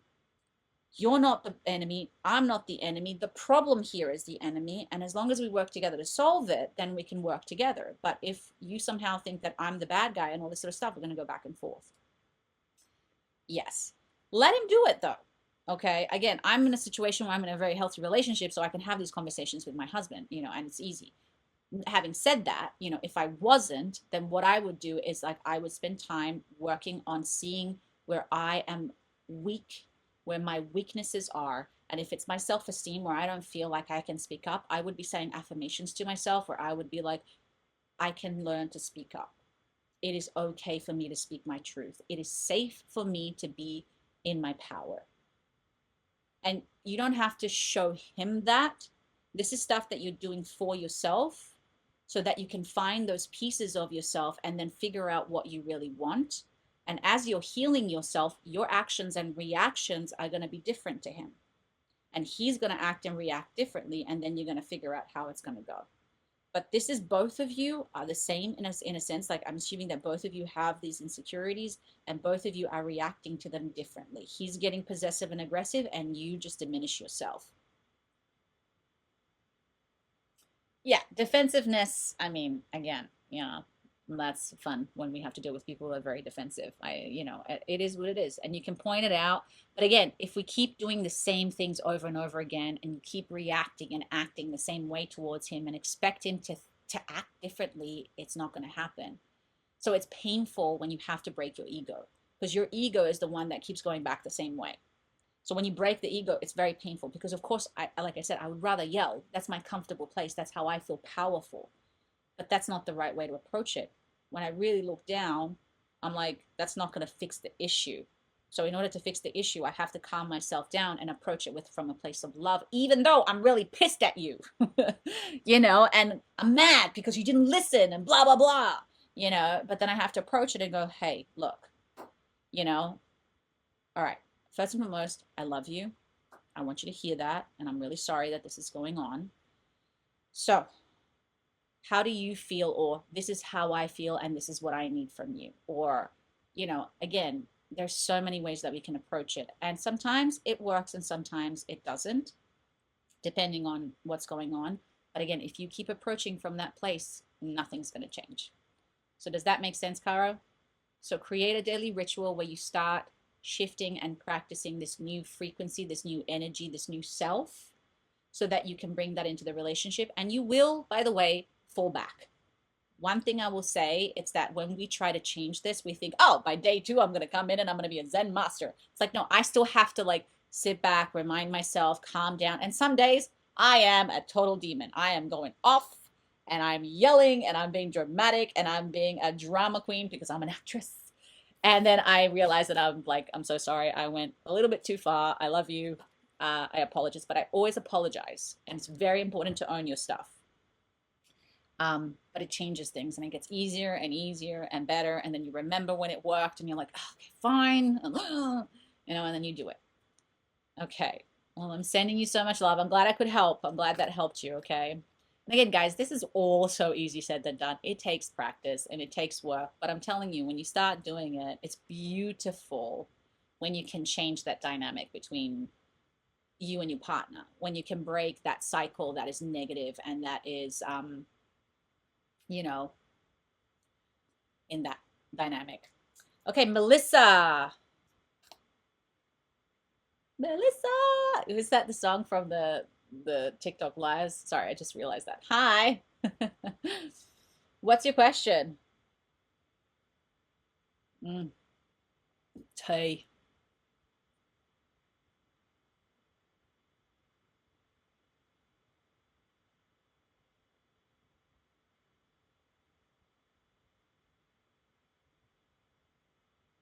Yeah, and Cara, if it's time for you to move on, then maybe it's time for you to move on too, you know. That's okay to say that. Sometimes people don't want to change, you know, and sometimes you can just give it one last try, one last go, one last attempt. But you gotta set a goal. If it's really too much, and of course, if it's abusive, that's a whole other level, you know. So you have to be careful with that. I'm going through major changes. Anything maybe in life purpose. I feel like my life is shifting. Cool. That's not a bad thing. Yeah. And it's okay to walk away, guys, sometimes. Sometimes that's exactly what is needed, you know? All right, just had a breakup. Okay, so let me tune in. Let me tune in.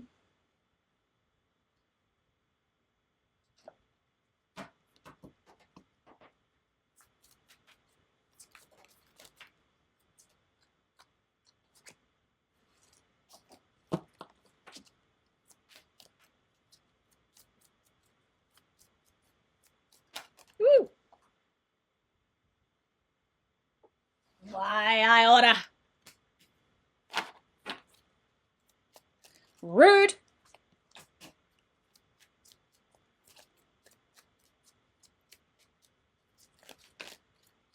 Ooh, I like that card.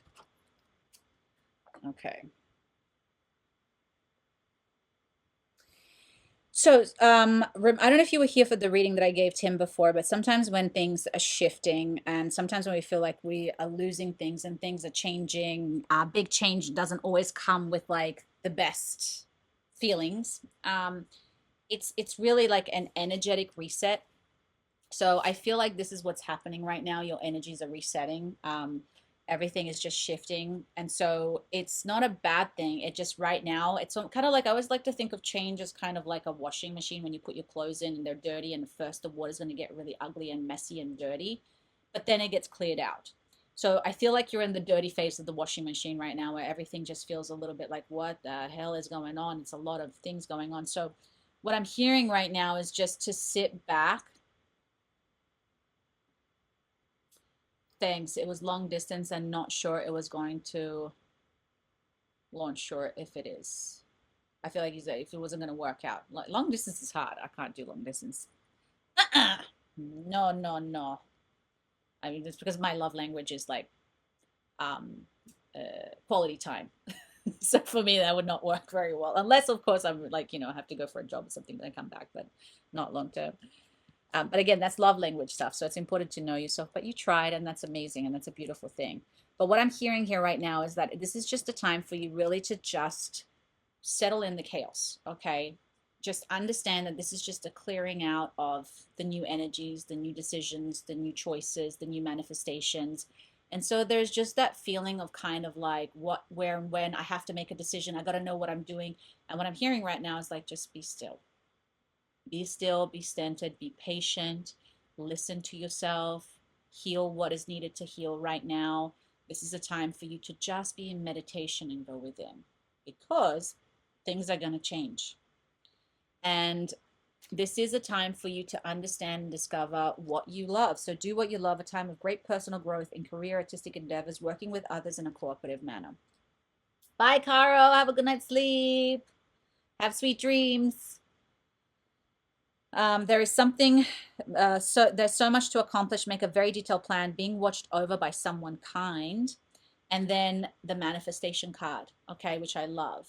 You can manifest the life that you want. What you need will magically appear. Successful beginnings, okay? Yeah, it's normal because everything is just moving at a weird pace and you feel like you're stepping back, you're not. Things are going to get very clear soon. this is like almost like if you could sit with the chaos. What I feel like is like right now you're going to feel lost, you don't know what to do, and then suddenly the doors open, everything's going to make sense. That thing, I was like, oh, now I know where to go. I just feel like you're clearing out some stuff first. The universe is not going to give you things to manifest when you're in the clearing stage, when you're in a healing stage, because healing is time to heal.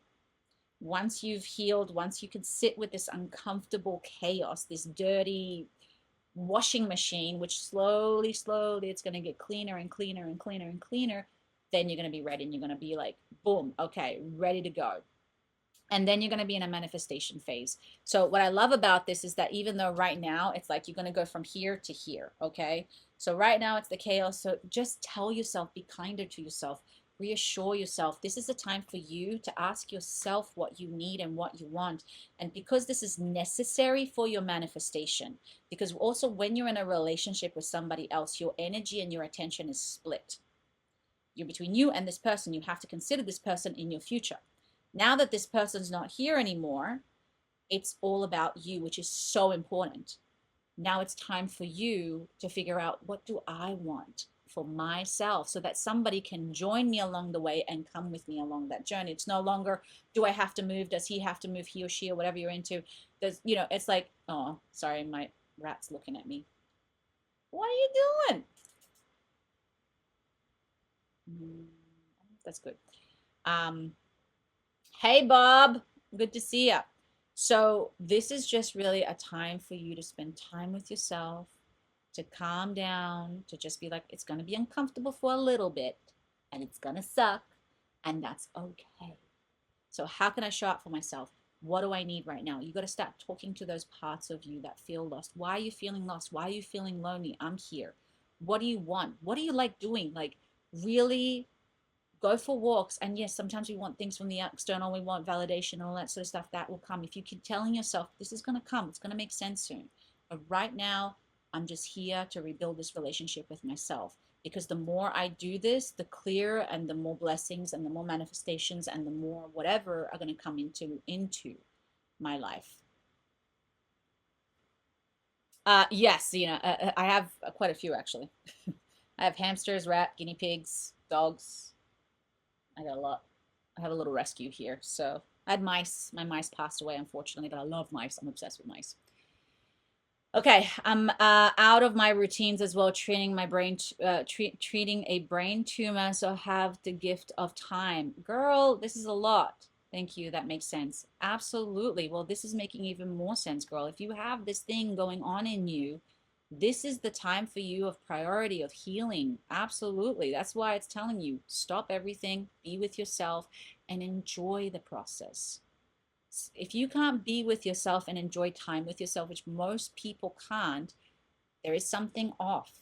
There are parts of you that you're rejecting. There are parts of you that you are abandoning even sometimes. And I guess, I mean, again, I've been there, but now I love spending time with myself, but I've done a lot of self-loving practices, and wasn't always like this.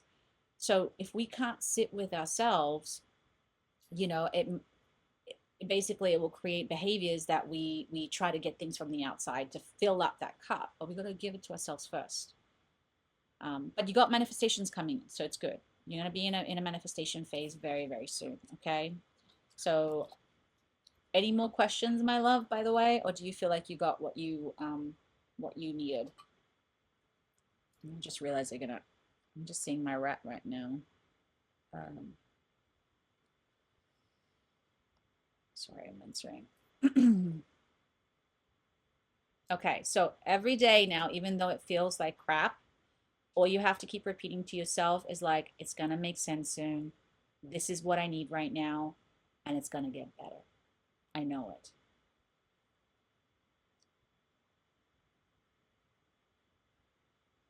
Do you see a move soon? Okay. Let me see.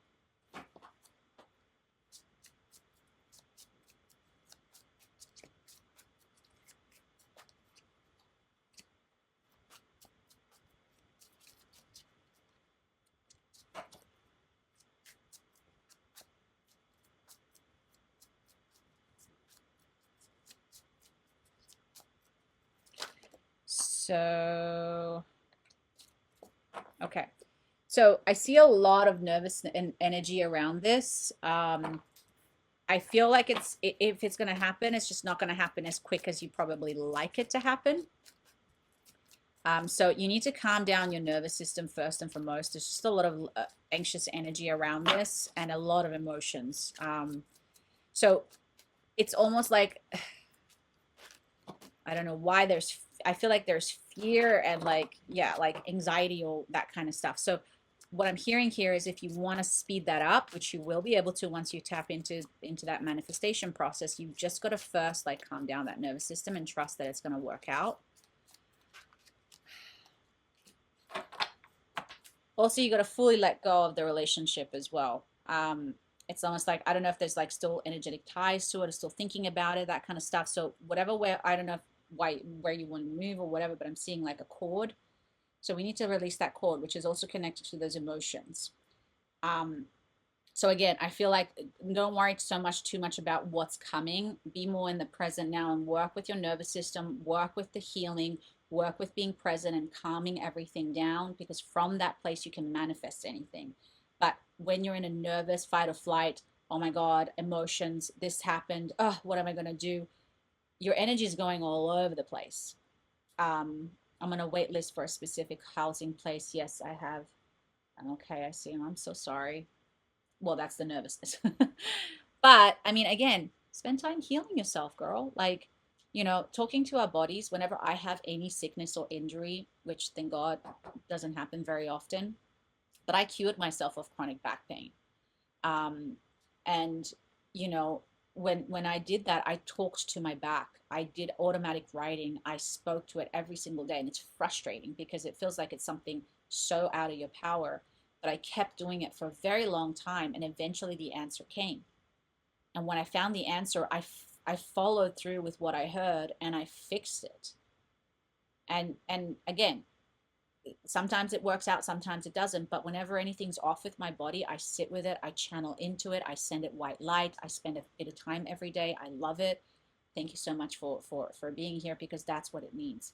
But we get mad at our body. We're like, why are you sick, and blah blah blah, and I hate you. And that's the energy that we're giving it when it's just trying to like push us through.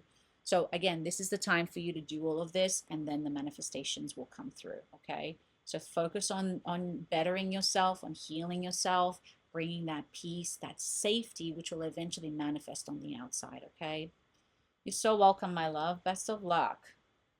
And then Nicola, are you here?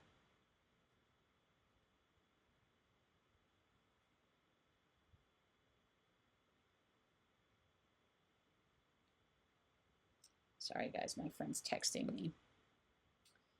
Obviously, it's so important. No, it's not. It's just timing. I got time.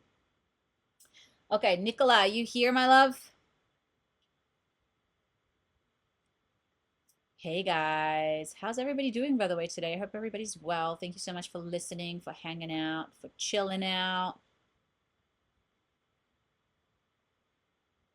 Hope everybody's having a good week thus far.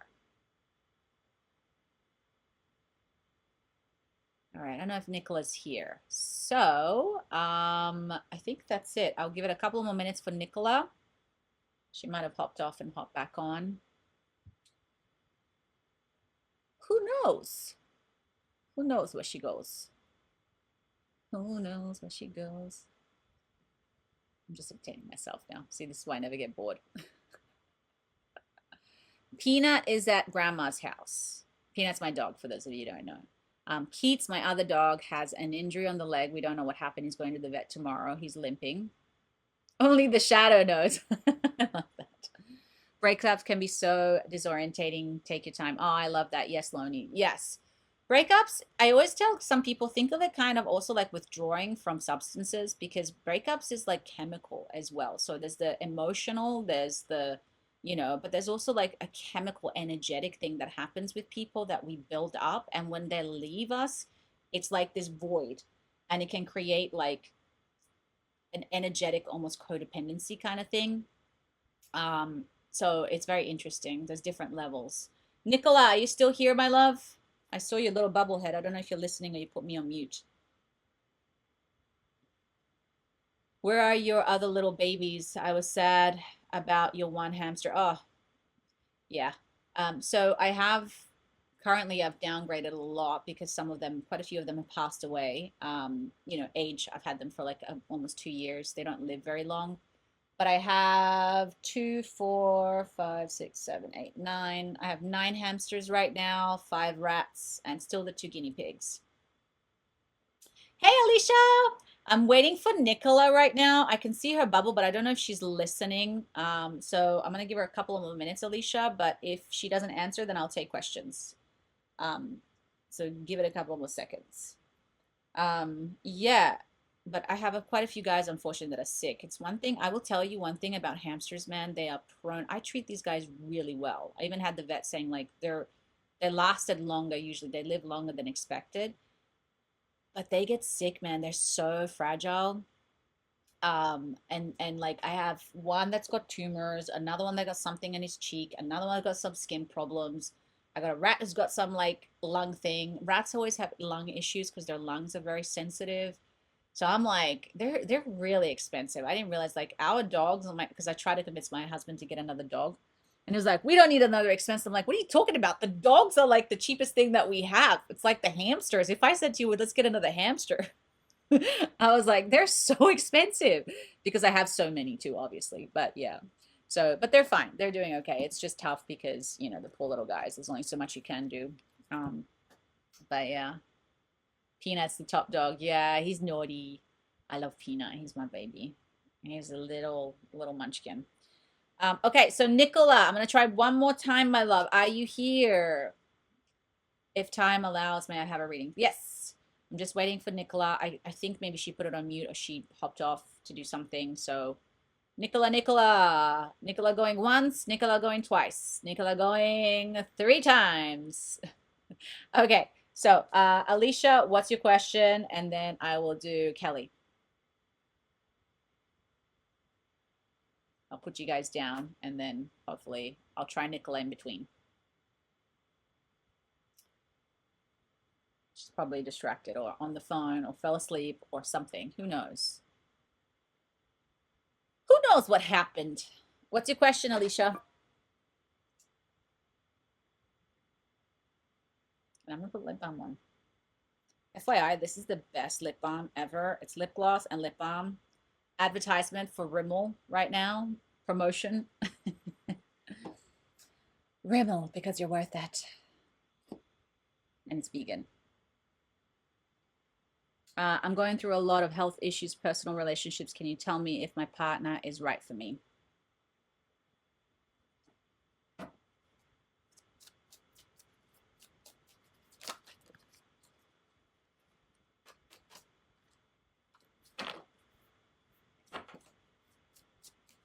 So I don't see a bad connection between you two. So you got the magical people, and this is like a good couple. This is like a healthy, balanced couple. Doesn't mean it doesn't come with its ups and downs. But you did get elemental warriors.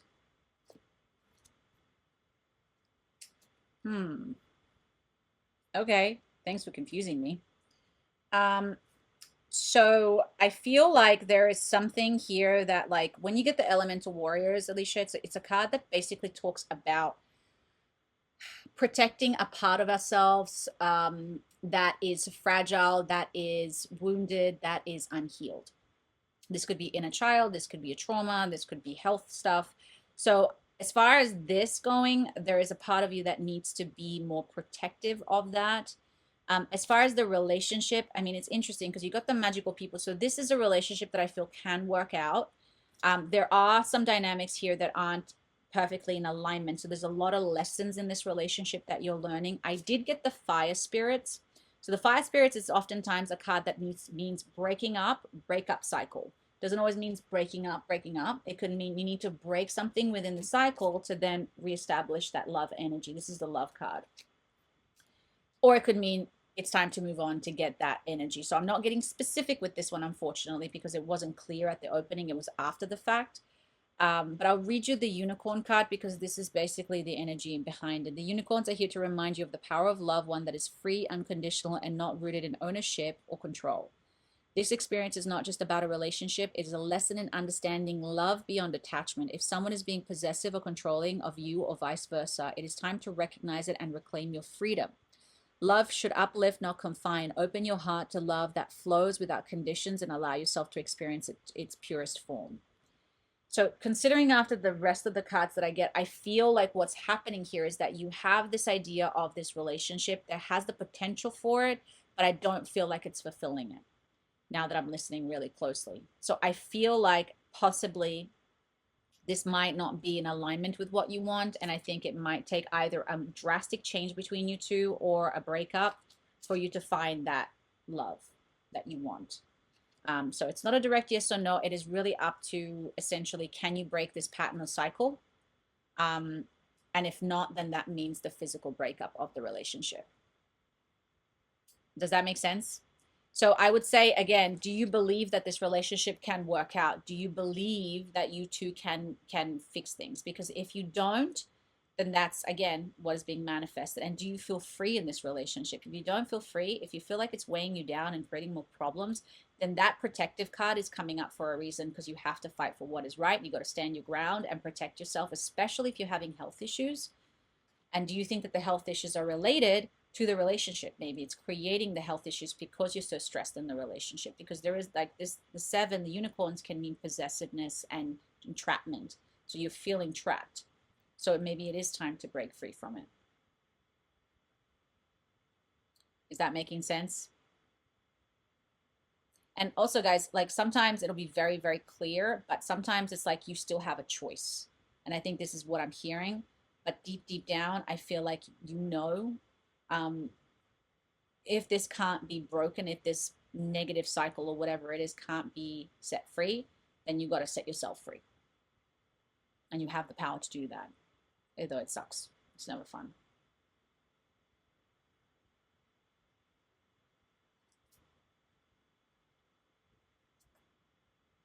You don't know what to do. I think it's about when we don't know what to do, is this essentially because we don't, first and foremost, either you're not being decisive because of course you're afraid of making the wrong choice. So here's a few questions. If he will never change, would you still be happy in this relationship? So what are the things that aren't working? And again, it depends on what's going on, because if you look at the relationship, if you're not happy, if 90% of the time you're not happy, you try to work things out and they don't change, and you are more unhappy than happy, that is a sign that you need to leave. That is a sign that something isn't right. Now, relationships are not perfect. There are going to be bumps along the road. There are going to be days that it's going to be difficult. It's not always meant to be smooth sailing. And if you can have that, great, good for you. But can you resolve these problems together? Can you get each other? Do you uplift each other? Is he adding more benefits to your life, or is he adding more burdens to your life? Relationships should not be bringing you down. They should be uplifting you. So you got to get clear first and foremost about what you want and what is. Yes, Abby, I got you down, by the way. You're after Kelly. So does that make sense?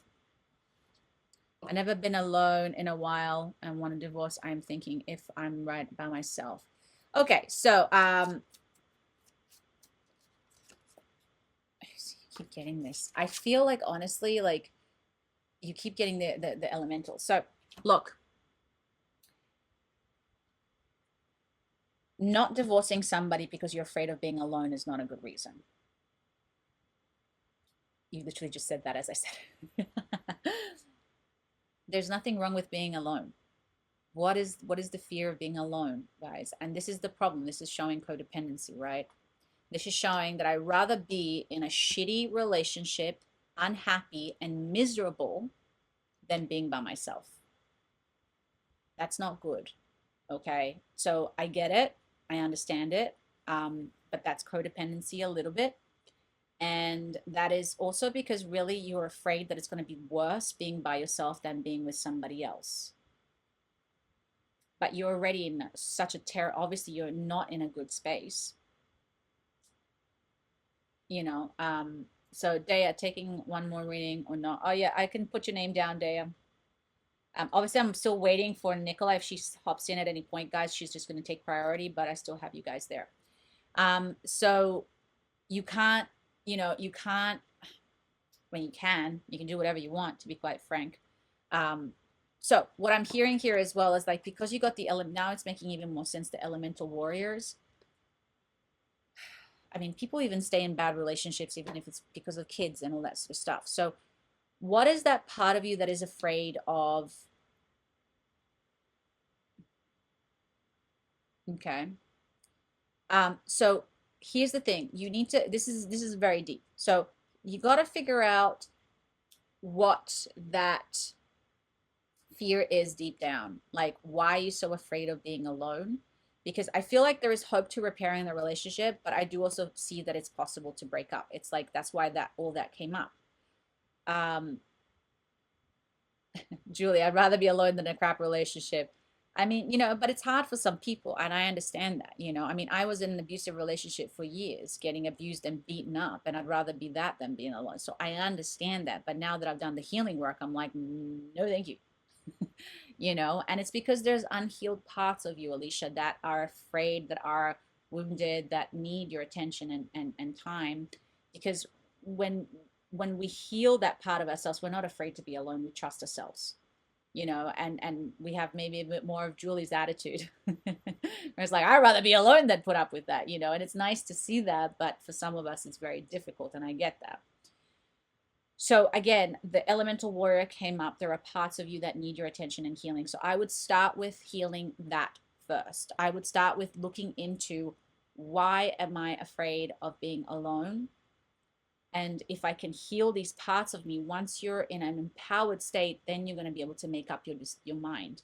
But right now, it's hard, because if you walk away, it's like you're walking into hell and you don't know what's going to happen, and the worst thing possible is going to come to you. I walked out of my marriage, caused me a lot of trauma. Yeah. And so you got to keep digging deeper and deeper, Alicia. What is that fear, and how can I heal this fear? And is there something I can do to protect myself? And maybe you need some counseling or some help there. I think this is something that it's a lot deeper than like me just sitting here and telling you some cards. And obviously you and I would need a lot more time together to go through this. But I think that this is something that you got to start facing the fear. You got to start being honest with what the problem is, which is not the husband. It's this fear. I mean, yes, he's a repercussion of that, or the boyfriend or whatever. But like, what is the fear? What am I deep, deep down afraid of? And can I resolve this? Because oftentimes the fear can be healed and can be resolved, but it takes work and it takes practice. And you see, and a lot of women will tell you, Alicia, by the way, that have left bad relationships, it's the best thing ever, but how bad is it? Like, again, can this be something that you guys can work out together? Or is it really like, again, if it's very abusive, any woman, by the way, or man who's in an abusive relationship, you got to get out. Like, especially we're talking about physical abuse, but even the mental, I mean, depends, there's different levels of that. Sometimes, in fact, if you're in an abusive relationship, the mental is 20 times worse than the physical. But these are things that you have to understand. It's like, why am I willing to put up with this? What does it say about how I'm abandoning myself? And there are parts of us oftentimes that abuse ourselves, and we don't realize that, which is why we're attracting these relationships, which is why we end up in these relationships, because we teach people how to treat us, all subconscious, by the way. So when we face the fear and we're honest with ourselves, then we can see what the problem is, and then we can start bit by bit fixing it. One step at a time, Julie, absolutely. It takes a lot of work, a lot of attention, but it's worth every step. It's worth every second. It's worth every minute, because when you come out of the other side, you'll be empowered. You will know who you are. You'll feel strong, but you have to take on the journey. And most people rather not. They go, it's too much work. I'd rather just be here. I'm miserable, but I don't know what your thing is, Alicia, but this is the point. You have to embody that warrior spirit. You have to be protective towards yourself and love yourself more and care for yourself more. Focus on that first. It will lead you to the answer that you want. So does that make sense?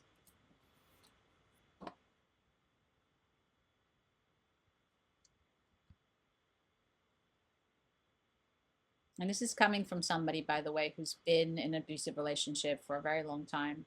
So I know how difficult that is. Um, but I would never look back. And any woman who's passed through that and gone through that, they'll tell you the same thing. But I understand why it's so difficult to move away.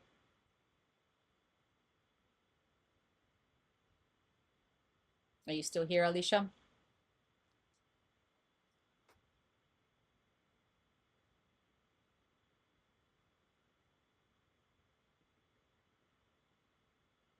Oh, of course. Absolutely. No one's ever going to know what you're going through except for you. 120%. But that's what I'm saying. You have to start resolving this for yourself because no one can do it for you. And that's the problem. That's the hard part. That's exactly what I'm trying to say. It's like when we start looking at the truth of the situation, yes, there's trauma, obviously. Yes, there's a lot of that stuff. And also, there's people that can help you, that can allow you to get out of it or at least find pieces of yourself. And also, you know, again, guys, I love the internet. Like the internet is such a beautiful place because there's people, I mean, there's a bad place and a beautiful place, depending when you focus your energy. But there's people who've been through what you've been through and can give you inspiration. They can help you. They can give you tools to help you understand things. So, but we got to take the initiation to make the decision to heal. And if we keep saying, well, I'm too this or it's too difficult or I don't know, we focus on that and then we can't find the solution. You got to fight. You got to get up and push again and do it. And one more step and one more, yeah, another day and another thing. That's the truth, unfortunately. I wish I could say yes or no. But if you haven't resolved the trauma, you're going to go back. You're going to recreate the same problem over and over again in the next relationship, or you're going to jump right back into the relationship because you didn't heal the wound. So that's the problem with this stuff. And this is not about blaming anybody or like blaming yourself or blaming, it's about I can change things. I just have to figure out how, and making that decision and focusing towards the solution is the way to go. Alicia, I've been through some ish with my ex-husband and then a boyfriend, and I left them both. It was extremely hard, but I am so, so much better for it. You can do this and become 10 times stronger than you ever imagined. Yes. Yeah. So, Alicia, I feel you, dude. I'm with you. I know how hard this is. If you need help, if you need support, we're here. But I would suggest to find material out there that can inspire you and talk to women like Loney and stuff like that. I don't know if there's like groups and stuff like that on the internet, maybe Facebook groups where other people have gone through what you've gone through. Try to find a community that can really support you through this because sometimes that can help. Okay, Nicola, are you still here? I kept calling you, but you didn't answer. So I'm just checking in again to see if you're here.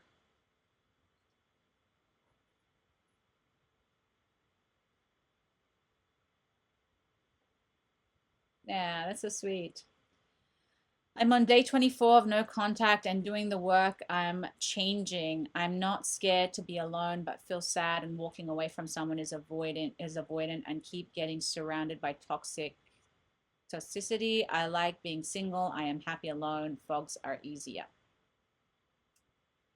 Okay, cool. That's awesome. Good for you, dude. That's awesome. So how can I help you? What can I help you with?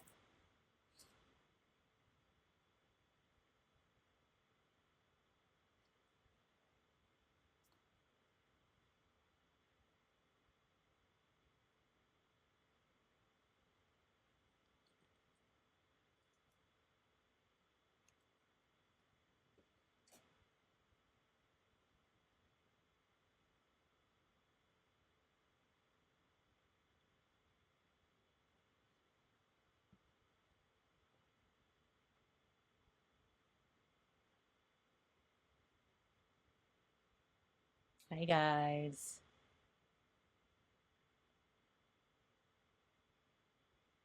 I'm assuming you're typing, Nicola.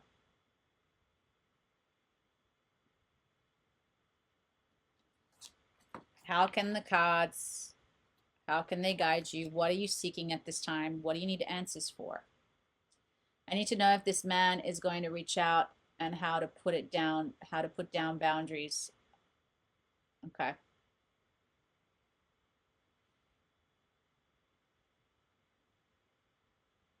So again, I just want you to be aware of the mixed messages that you put out there, Nicola. You have to read your own writing sometimes, because when you say it's been no contact, and I know that you obviously, you know, are hurt by this, but then at the end you're saying, I'm happy to be alone.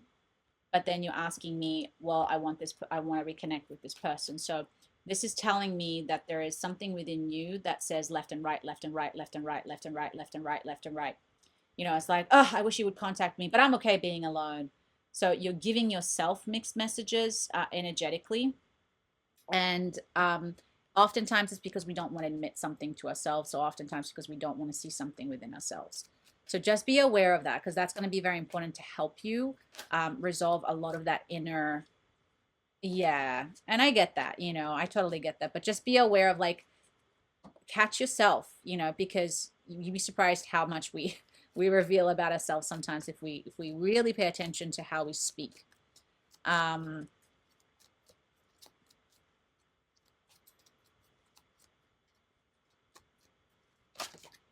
yeah.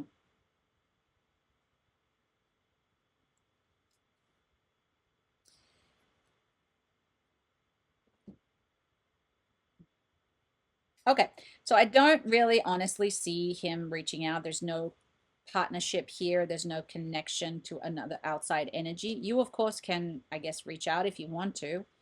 But what I'm hearing here is, again, you know, I mean, this should be no surprise. You know, it's telling me for you to not be afraid to actually go out and reconnect with some new people. I've been friends with him for 2 decades, and one day hid, and I do not know wrong, did no wrong. Well, Nicola, nobody doesn't go no contact if there's nothing that went wrong. This is kind of like the parents and the kids situation drama that's happening right now in society, where a lot of people go, the parents is like, you know, I don't understand what happened. And then the person's been complaining to them for about 20 years and they just don't hear it.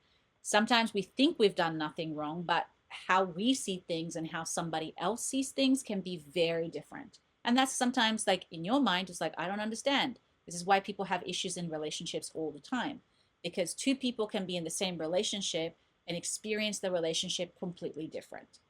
And we have to understand that. So if we go into, it's like, I didn't do anything wrong, but they're not talking to me anymore, something happened.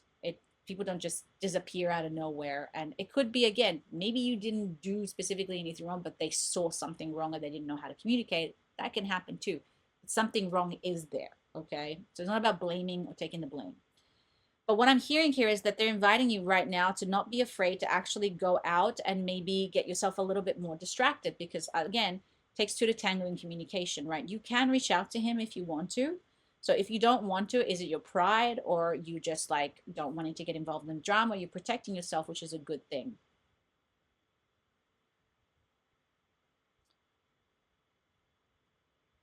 Ah, see, there was a problem. See, suddenly there's a problem. Okay, so the problem is he wanted something, you weren't willing to give it, he didn't like that. Okay, and you did reach out. Okay, so that's it, my love. There's not much you can do. You can't force yourself into a relationship or force somebody to talk to you. I get it, because, again, you have this strong connection to this person, and you obviously care about them a lot. But again, if there's negative situations and you put your foot down about certain things, that's a good thing. Like, you was like, this is not for me, I'm sorry. And if he's not okay with it, that's his problem. So what I'm hearing here, you know, he was forcing me to do things I did not like, and he did same things to his ex-wife. Yeah, well, some people have weird taste, and if it's not within you and it's not something that you want to do, then that's great that you put your foot down again. um, it might be that he is dealing with his own trauma and that is causing his avoidant behavior. Possible, Bob, possible. I mean, again, there's so much that could be behind this.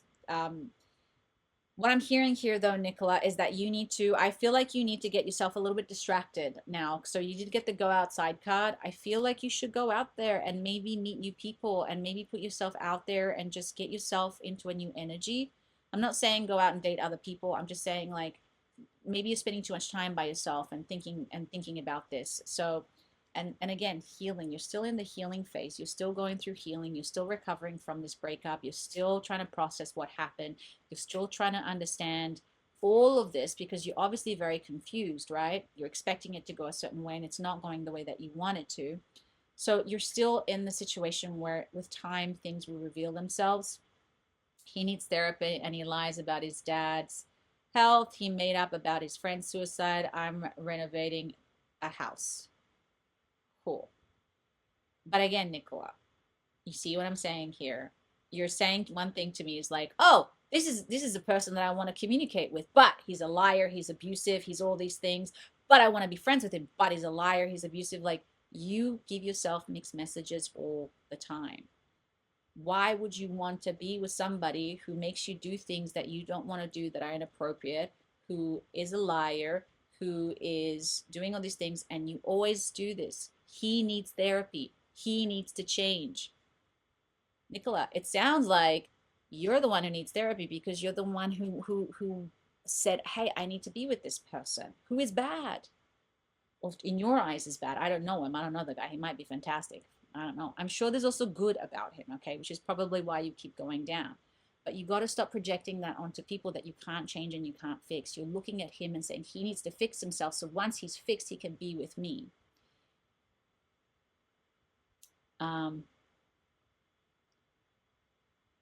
Okay. But again, Nicola, we do this every time.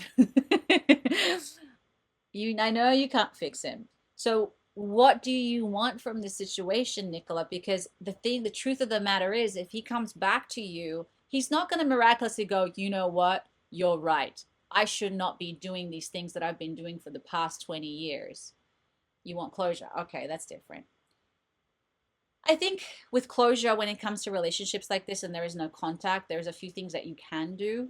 And what I would do personally is that I think we did this last time, that you need to write a letter to him and say everything that you need to say, but not actually send it to him. And also sometimes, Nicola, sometimes we have to accept the fact that we're not going to get closure. We're not always going to get what we want from certain things. So being okay with not being okay, I think that's the part that you struggle with. Being okay with not knowing, being okay with not having the answers. But that's a control thing, right? It's like, oh, if only he tells me these things, but once you get that, then you're going to be chasing the next thing. Okay, now I want you to say that you're sorry and admit the fact that you did all these bad things. He may or may not. He may or may not change. He may or may not want to own it. He may or may not want to get better. We don't know, but like, you can't force that. So where do you hold your power? Where do you hold your control in the situation? And sometimes it's about going, I don't care. He's got no power of me. I don't need to know. Had closure on my ex relationships. Yeah, and I get it because it's nice. Again, we want that fairy tale idea that we could sit down with a person and they go, you know what, you're right, I was a total a-hole, and I'm so sorry for all these things. But sometimes that doesn't go that way, and sometimes when we try to get closure, it can even be worse. Give a closure to yourself, accepting that he is not fit for you. No need to hate him. Nice one, Bob. I appreciate that's a good one. So I know, Nicola, I know it's difficult, but I think deep down, are you looking for closure? Are you looking for him to admit that he was wrong? What are you really looking for? Because closure is like, yep, we're not going to get along together. You go your way, I go my way. Sometimes that's what closure is. But sometimes we think we want closure, but what we really want is for the person to say to us, you were right all along and I will change. And I think deep down, that's what you may be looking for. I did at Burnett. He knew I went through narcissistic abuse with my ex-husband but I never really knew the real him. His ex-wife warned me, told me, blocked him. I didn't see this. I don't hate. We're not aligned. Okay. Okay, so we're not aligned. His ex warned you. You didn't listen. So why do you want closure with somebody who's a narcissist, who's abusive? Again, you think that this person's going to come in enlightened and have an aha moment and suddenly change. If you're calling in a narcissist, if you know anything about narcissists, Nicola, they're never going to admit that they're wrong. Ever. They're never going to go, it's like, yeah, you're right. If they do that, it's because they're manipulating you. So, this is again, Nicola. Yeah, exactly. It's not about him. It's about you, my love. How can you find that peace? And again, it's so difficult. I mean, I could sit here and tell you, I can get some more cards about it, but every week when we come here, I feel like I'm telling you the same thing, and I wish I could tell you something more. And maybe, I don't know, maybe there's somebody else out there that can help you better with this. But all I know with these relationships are a reflection of the relationship that we have with ourselves. Relationships reveal to us a lot of the unhealed wounds, issues, problems that we have not resolved within ourselves. And if we keep seeking it from the outside, we're never going to resolve it from the inside, you know? And I wish I could help you more. I just feel like I'm a broken record because I want to give you the answer. I want to give you the aha moment, but I can only show you what I know. And there's only so much that I know with this. Yes. But again, with you, it's always been the thing where you constantly look at him. And I keep telling you, it's like, he's got nothing to do with it, unfortunately. He's not going to change. He's not going to get better. If he's done this with his ex, he's going to do it with you. He's going to do it with the future girl. Maybe he'll change. Maybe he'll have an epiphany. I don't know. But that has got nothing to do with you, you know? You need to find ways to find that peace within yourself and to break that cycle. You see, and again, of course, you know, you got the Selkies. Okay, so the Selkies cards is all about self-love. This is teaching you how to love yourself, how to respect yourself, how to have boundaries. So when we love ourselves, when we heal ourselves, we stop attracting these relationships, you know. And again, he taught you something very beautiful, right? When he did something inappropriate and you said, I am absolutely not doing this. This is absolutely not okay. Hell no. That's amazing. You know, and I think that that's something that you have to be aware of, Nicola, that you actually had some self-respect and that you actually started to put some boundaries down. And maybe the old Nicola wouldn't have done that. So I can tell you from my experience, from my abusive relationship in the past, it's been the best relationship I've ever had because it taught me everything that I needed to know around self-respect, self-healing, self-love, and boundaries. I would have never pursued self-love if it wasn't for that person. If I allowed somebody to beat me that badly, to treat me that badly, to almost kill me, literally, what does it say about me? And again, it's his fault. I'm not saying it's not my fault that that happened, of course, but I allowed it. I kept going back. You know, now if anybody puts a finger over me, I'm like, oh, well, you messed with the wrong girl, you know, but only because I've done the healing. If I was still my old self, I would have allowed that behavior to keep going on. I was able to say no and boundaries.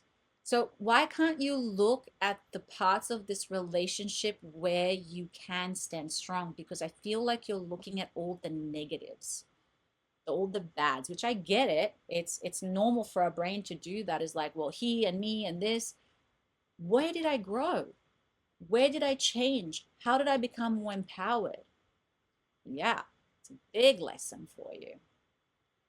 And so, but definitely cultivating a loving and compassionate relationship with yourself, therapy, read books, and healing from narcissistic trauma. Yes, has great videos about narcissistic tendencies and relationship abuse. Yeah. So, Nicola, having boundaries, that's an act of self-love. Okay. So there's a part of you that really wants that. So when these relationships don't work out, that is a good thing. That is you protecting yourself. That is choosing better for yourself. But don't worry about him. I don't think about my ex who did that to me. I didn't give him like even like a drop of thought. God, why would I waste any of my essence and my light onto somebody who tried to literally kill me? Hell no. Ew. Sorry. I like ew. And one of those moments. So whatever was avoidant and narcissistic, but definitely narcissistic.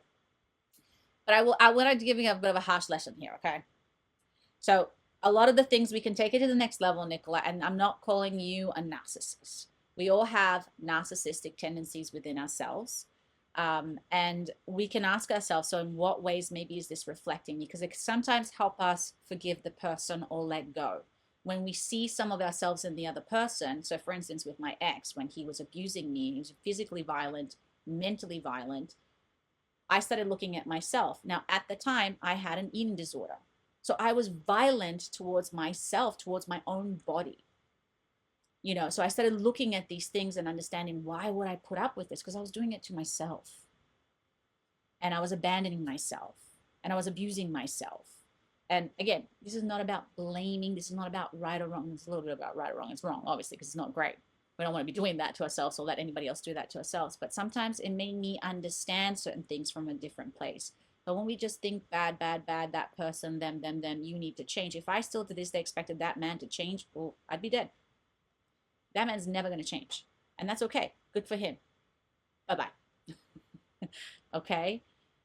So change your energy, shift your focus, shift it on healing yourself, shift it on bringing that attention and love towards yourself so that you can nurture yourself, so that you can treat yourself better, so that you can attract somebody who respects you, who respects those boundaries, who values you, and that you can have a beautiful, loving experience. Okay? Yeah, but and also, Nicola, it doesn't happen overnight. Self-love is a long-term practice. It's a forever, lifetime practice. It is going to get better, and it takes a bit of time for that better to show up. So continue down that path, because he is probably not going to change. And if he is, amazing. He might just come back into your life. And if it's meant to be, it will happen. But let go of the control. You did everything right for yourself. You put down your boundaries. You had self-respect. So just be proud of yourself, okay?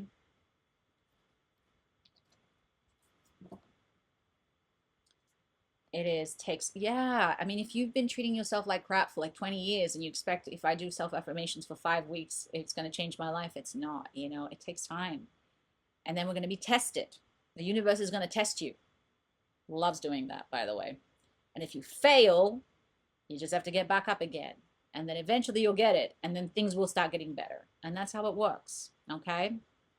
Listen, Nicola, I am proud of you. I know it's been very difficult. I know sometimes it's like, and you got to remember there's that physical addiction, that energetic addiction that happens with people, especially in abusive relationships, because it's very up and down. It's like playing Russian roulette.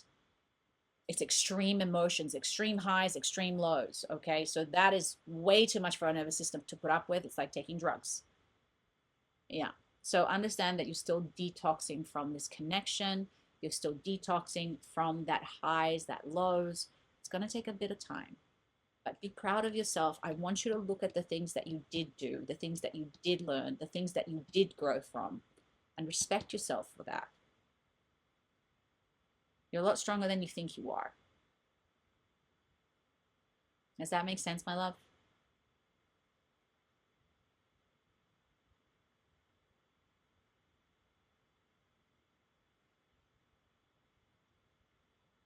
You're doing great.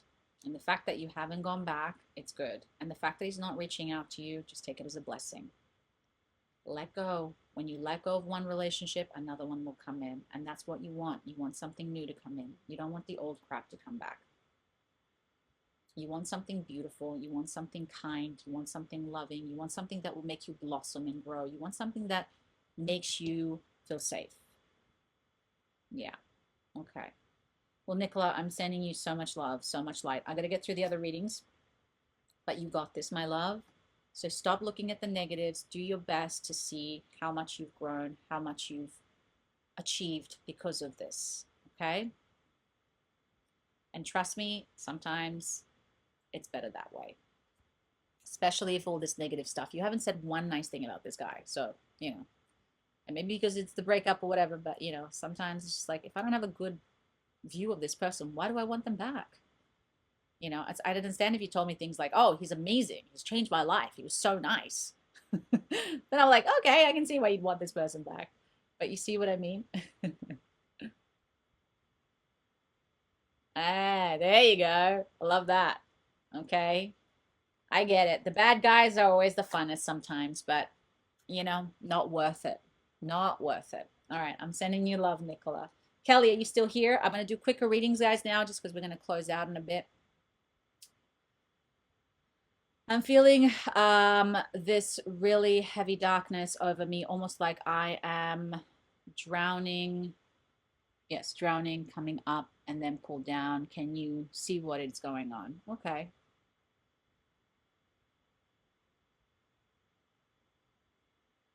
Okay, my cards are coming up straight away.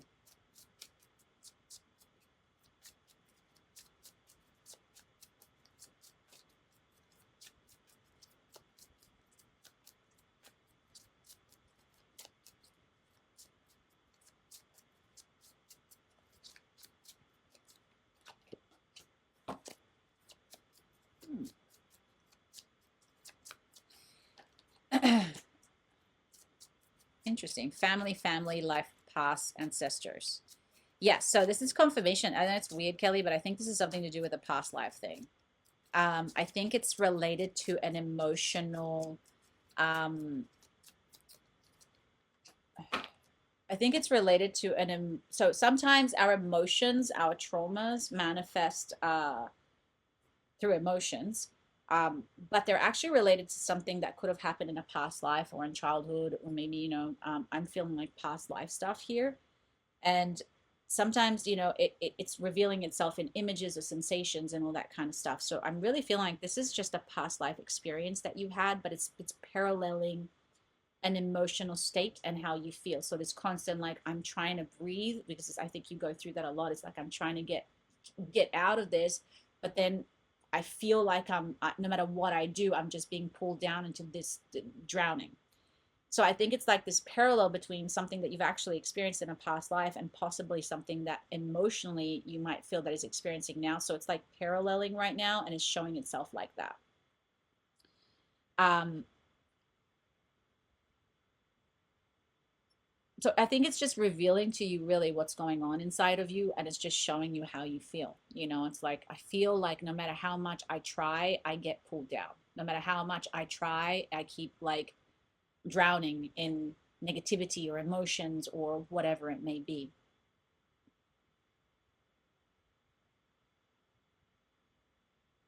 So I'm just reading. So the past stuff, I think it's a little bit what I said to the girl before. I can't remember her name. I apologize. When it comes to this stuff, again, you got to remember that you have a lot more power over it. So again, it's calling in the blessings. It's calling in those timelines where you did have good things happen to you. It's calling in those times that you did win. So, being tired of it is basically, I get it. But it's like even saying like, okay, great. So with the snake people, right? This is about like understanding that we carry the lessons, but we also carry gifts. So what are my gifts? So whenever these negative things come up, it's literally saying things like that. I was like, okay, I hear, I get it. Thank you so much. No shit, Sherlock. I can see that I'm like this. Thank you very much. Now, let's tune into a timeline where I was a princess and I had millions and trillions of dollars and I did absolutely nothing and I ate grapes all day. Because as much as you've had the negative ones, you've also had the positive ones. And I think this sometimes these things come up because they're teaching us that we have, okay, this is what I'm feeling, this is what I'm manifesting. It's revealing itself to me because it's showing you what's in the subconscious. And that's where your focus is. So all you have to do is just shift your focus right now. I'm going to choose a timeline where it's going to be good. Even if you have to make it up in your head, fine. Make up a story. I don't know. But I would just call in down those energies, calling in those timelines that are aligned with a good experience. So you know what? Why don't we just do it now so I can teach you how to do this so everybody gets the benefit as well. It's just simple practices, meditation practices, but it's just shifting your focus, okay? So if everybody's able, close your eyes. Just taking a few deep breaths, just tuning into yourself, tuning into your energy, just listening for a moment. And specifically for you, Kelly, just tuning into this heaviness, this timeline, whatever it is, however it's appearing to you in your body, in your subconscious mind. And as you breathe, I want you to begin to awaken this block, this energy, this negative cycle or pattern that you feel like you're stuck in right now that is weighing you down. I want you just to notice where in your body you feel it. You might feel it as tightness in your chest or a knot in your throat, just heaviness. You just might know where it lives, okay? So just trust it. Breathe into it. And if you could give this a shape, a texture, color, if you like, just get it, make it almost like a physical thing, right?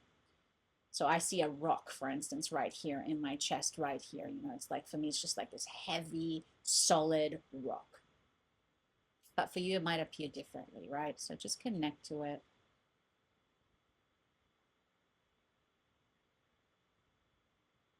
And then just noticing any timeline. So I like to visualize energetic cords that are pulling out or behind me that are connected, manifesting out in the future and connected to my past. And I'm aware of it. I'm like, thank you. And then I'm just going to take a second to talk to it, acknowledge it, be present with it, not afraid of it. Okay. I place my hand on it and I'm just going to say, what do I need to learn from you? And what can I do to heal you? Now, you may get some information or you may not. Either way, it's important just to ask. And then we just let it go. I'm going to call forth now my highest timeline, my highest self to awaken the part of me that is aligned with my highest energy. I call you down now. And what I like to do is I like to visualize a light connecting me to my soul, connecting me to my higher self, to the highest version of me, the healed version of me, the empowered version of me. And just feeling this warm honey of light, of love just washing over me. And as it enters my body, it literally destroys that rock and enters my heart and activates the light in my heart. And in this moment, I want you to think of the greatest love that you've ever felt. The greatest love that you've ever felt. And we're going to activate now energies and timelines from our past and our future that connect to this frequency in our heart. And I want you to see this beginning to expand and grow and get bigger and stronger. And today I declare this to be my frequency. Anything and all that enters that does not match this energy will be destroyed, deleted, and canceled. I declare this for myself. Thank you. And so it is, and so it shall be for the highest and greatest good of all. And then when you're ready, gently coming back and opening the eyes.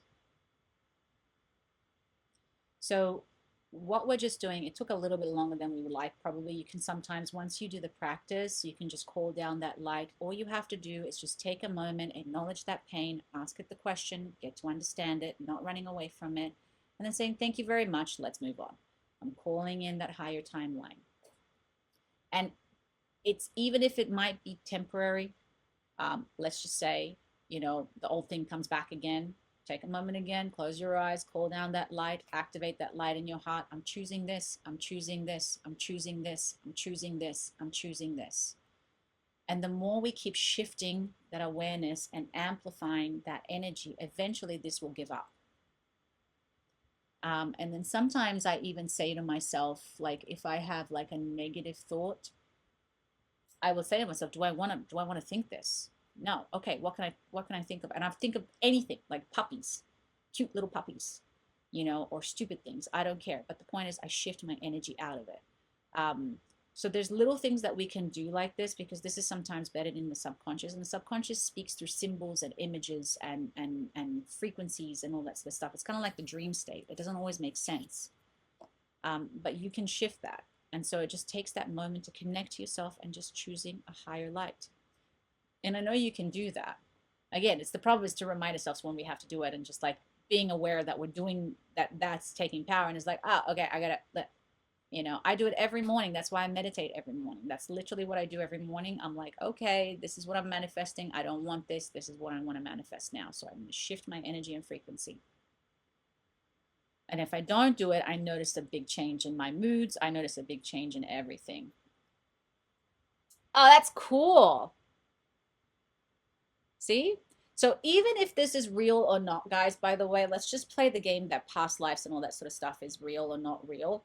The point is, your subconscious mind speaks like this. This is the language of the subconscious mind. So it doesn't matter. Who cares? If it makes you feel better, if it makes you feel like you've empowered yourself. I believe in past lives personally, but if you don't, your brain doesn't know the difference and it speaks weirdly, you know. So that's the most important thing, as long as you do the practice. So I'm glad that helped you, right? So here's an example of how you can do it, but you can make it up. Of course I receive the information and I get guidance, but you guys can too. But you got to take the time to be still and silent and get uncomfortable and talk weird, weird words and see where it takes you, you know. But the point, if it makes you feel better, who cares? All right, Kelly, sending you so much love. Abby. If it works, it works. I'm in a massive time of personal transition. I've come out of the other side of the darkness. And I am now ready to move forward into the next phase. I'm at a career change, life change, crossroads. Excuse me, guys. Looking for guidance on which direction to choose. My question is, how do I choose which path is right for me? Where do I go from here? Thank you so much. Well, Abby, let's find out.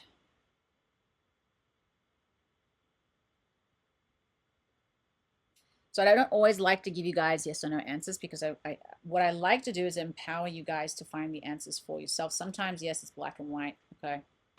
But a lot of the times that's not an empowered thing when somebody else tells you. So I just want to see what comes up because we'll find out in a minute because I don't even know the answers to this. But okay.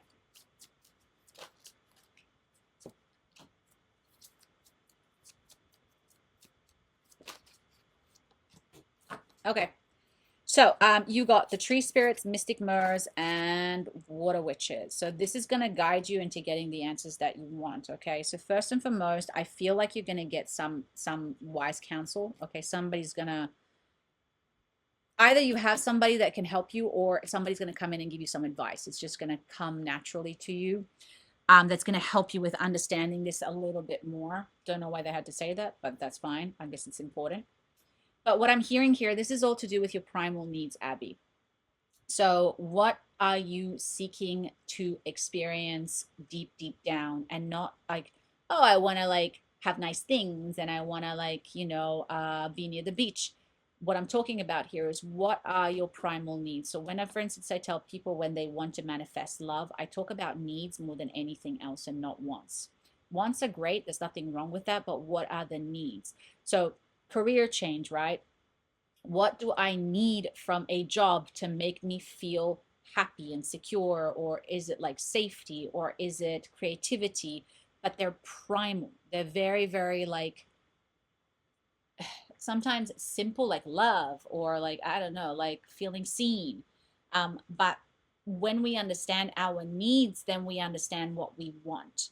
But if we don't understand our needs, then it's very difficult for us to understand what we want. We think we want the money and the Porsche, and then we get the money and the Porsche, and we're still empty.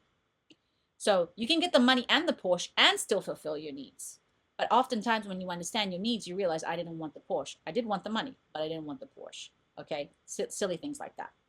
So this card is inviting you to what I would do if I were you. I would sit down and split things. Like it depends on what you like. Lifestyle change, crossroads. So if you're looking at work, for instance, like if my career, I would put down a list of needs. And needs are things that don't change. Wants can change. So needs are I need to feel like I have flexibility in my job because I need to be free. I need a job that makes me feel safe, seen, and valued. I need a job that makes me feel important. I don't know. So I know now after when I shifted my jobs, like I know now very much what I need. But when I didn't know what I needed, I ended up in crappy jobs because I didn't understand who I was deep down and what I could give and how I can serve. The other one that we got is the water witches. So one of the things you're in a phase right now where you are in transition. So now it's the time to be very aware of how you speak to yourself. Your words are spells. So now that you understand your needs, which me, if I were you again, I would do this list. What do I need? What do I want from this job? What am I seeking? What will make me feel fulfilled? Then you got to start speaking to yourself in that direction. So if let's just say I need a job that for me, flexibility is incredibly important. I need to be my boss. I cannot, I mean, I can work for other people, but I can also I'm usually hired as an independent contractor. So I need that. And I can't say things like, oh, there's no jobs out there like that. It's impossible for me to make enough money like that. Oh, it's going to be so difficult. That's not words that are going to align me with what I want. If there are other people out there who can do it, so can I. I can figure it out. I am going to learn how to do this. So when we align our words, our energy, our frequency, our beliefs, our actions to that very thing, we can manifest it, or at least things will show up that can show us how we can get there. So I'm hearing here, just understand that how you speak to yourself as the old self is not going to give you that new life that you're seeking. So that has to change a little bit. So you have to become aware again of the words that you're saying and be honest with yourself with what you want, and then understand maybe the limitations that you're putting on yourself there. Yeah. So I'm not hearing anything else. Is this making sense? This is very accurate. Thank you.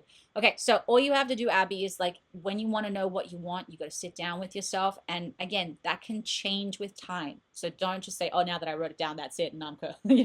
So you know, it's a way of understanding. So I put career and I put needs and wants, and then I put relationships, needs and wants, and you'll notice that they're going to be different. But it's good to know which one it is, and then am I aligned with this, and what are my beliefs? Do I believe I can have it? And if the answer is no, then that shows you a lot of the blocks, and you can work with that with the subconscious, but at least know what you want, because it's going to get you. You don't have to have the answers as to how you're going to get there and how it's going to happen, and not that's not what looking at. You're just looking at, this is what I want, this is who I am, this is what I would love for myself. Now I'm clear. So anything that falls in that direction, I'm going to follow it. And I've been wanting to follow that path and been holding myself back from committing. Yeah. And it's also because, like, again, once you really understand what you want, then it's easy to see where you need to go. But if you don't know that, you're going to be like, oh, is that, I don't know, but can I, and then you'd be surprised how much we're unaware. Yeah. You're so welcome. Okay. Dea?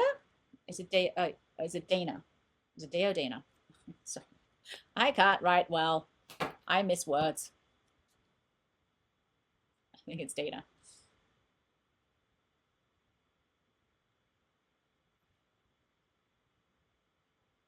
What is your question?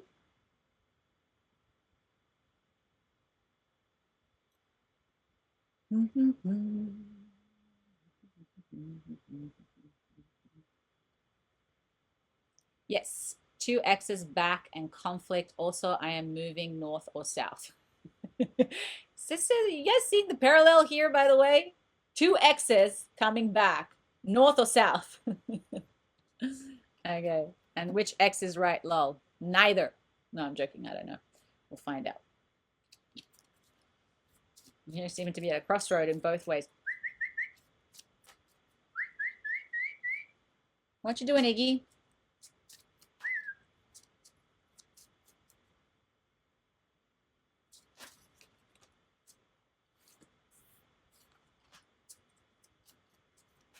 Yeah, you didn't even think about that, right? Supposed to go to Italy to see one right now. Okay.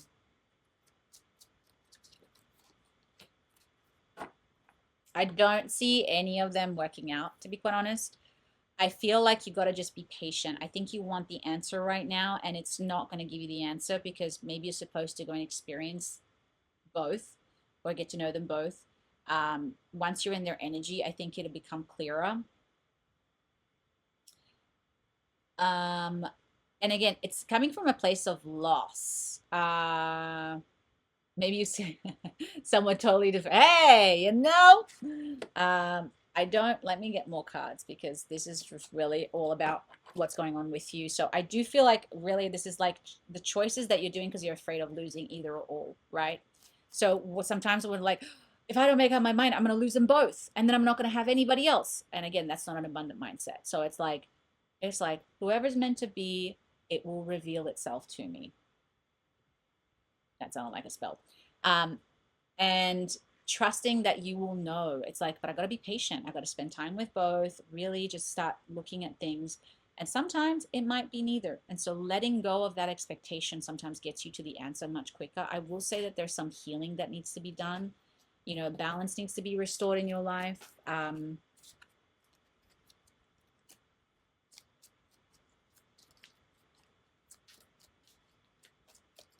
They've been out of my life too long.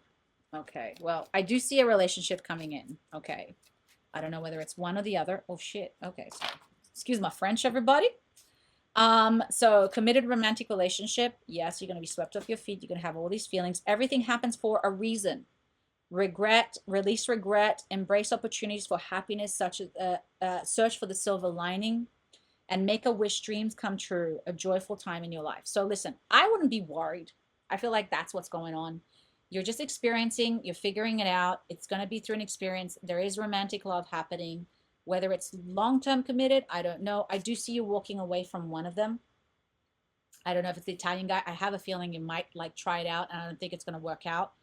Um, but that's okay because make a wish and dreams come true. So sometimes, that experience was meant to happen for whatever reason. You were meant to experience that. You were meant to walk away, and it feels like you made a loss, but then it brings you closer to what you want, to understanding who you are. All these things, guys, teach us so much about ourselves. The losses can turn out to be the greatest. I feel like that is the biggest lesson today. Is like every loss has treasure underneath it. Oh, hey, Eric, welcome. Welcome, welcome. Thank you so much for being here. So I feel like, look, this is all about just restoring balance within you, which is why you're having these experiences, north or south, this guy or that guy, or da. And really just be neutral. You don't have to make a decision. Just go with the flow. Things will reveal it themselves with you over time. You don't have to have the answers right now. And sometimes the experience is the lesson itself. It's not so much, oh, is he right or wrong? It's more like, let's explore this and let's see where this goes. Let's explore this. Let's say where this go. Neither one was right for me, or this one was the right one for me. So when we go into like, I have to have the answers, and if I'm going to mess it up, that's it, and I'm wrong. It's not the best energy to go into it. It's just going, this is exciting. I get to pick between two people. It's a luxury.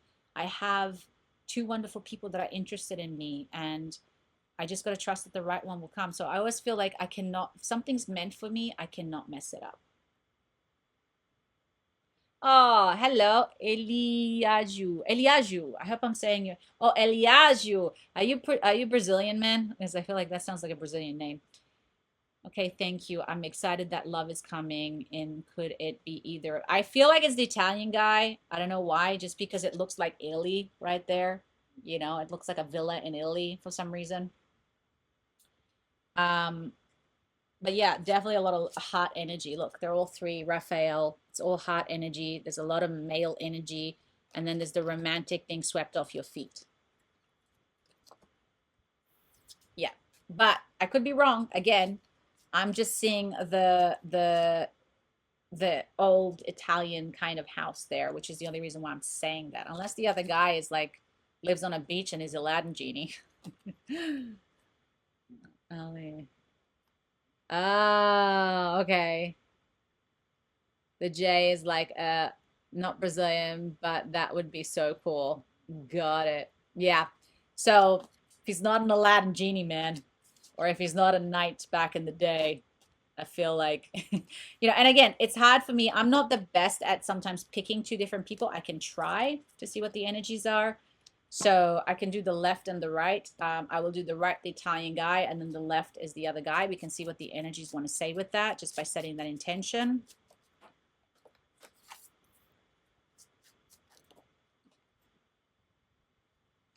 Okay, so I will say that what happened here, so the Italian guy, I do feel like it might not work out. I just think it's nervous energy. The other guy, it's more lust. So there's more chemistry and it's more lustful. So if there is a better connection, I would say it would probably be the other guy, physical especially. But yeah, the other one is it's more nervous energy. So it should tell you a lot about that. Um, so I don't know why I saw Italy, but maybe you're just gonna go to Italy for a trip anyway. But romance is coming in, girl, either way. So just enjoy yourself and don't worry about it. Just also sometimes when we ask for a sign, when we ask for clarity, um, that can also come through. And sometimes we have to be specific. But I don't think it's gonna work out with the Italian guy. I just saw you working out. Listen, it's gonna be fun for a minute, that's for sure. But I just don't think it's gonna work out. So I think the other guy. But again, is it long term? I don't know. But I don't think the Italian guy's going to work out. I think it's just fun and romantic and pretty and all that sort of stuff, but then it's not going to be right. Feeling like I shouldn't go, although there's no chemistry. Do you have your own place or are you staying with him?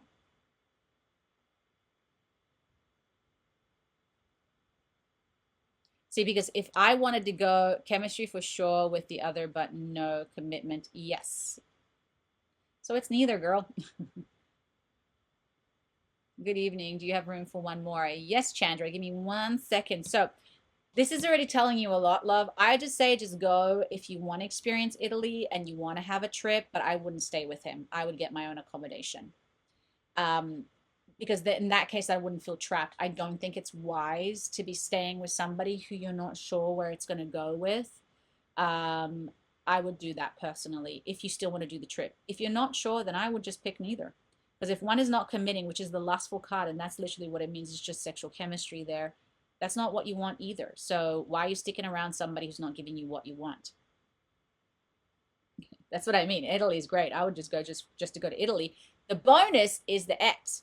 Get to know you, get to hang out. Maybe or may not this will work out. But if you're going for him, it's not good.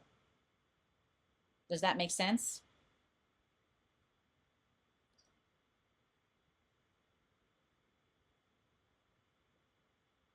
I would say a new person sounds about right. But I do think that you're going to go to Italy, and I think you're going to have an experience. I do see it for some reason. And, but I wouldn't stay with him. Yeah.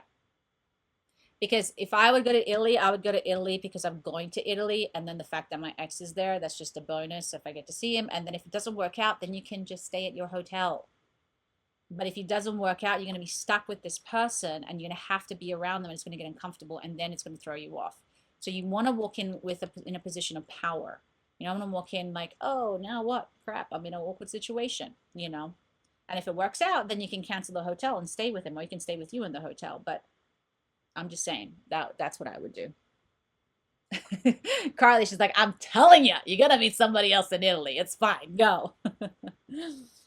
Yeah, but I don't think it's gonna either one. The lustful is just chemistry, sexual chemistry, which is great. It's nice, it's fun, but again, the no commitment. The other one, I got the nervousness. So honestly, it doesn't look like either one. But I do see romance and love and fun. But make a wish, girl. This is teaching you for what you want. What do you want? Get clear on what you want. Get clear on what you need from a partner and don't compromise outside of that. Unless you want to just have fun, in which case, go and have fun. You know. Okay, good. Okay, so Chandra and then Elizabeth, and then I'm going to close out, guys. I'm just going to do a quick reading now because I got to go. We're almost 3 hours in. You're welcome. Sometimes these things will teach you what you want. That's probably what's going on right now. But okay, Chandra, what's your question, my love? Do you just want me to pull a card?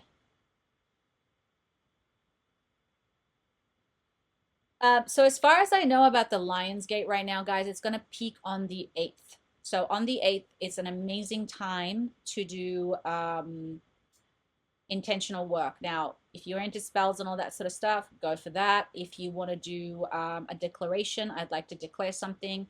I like to do that.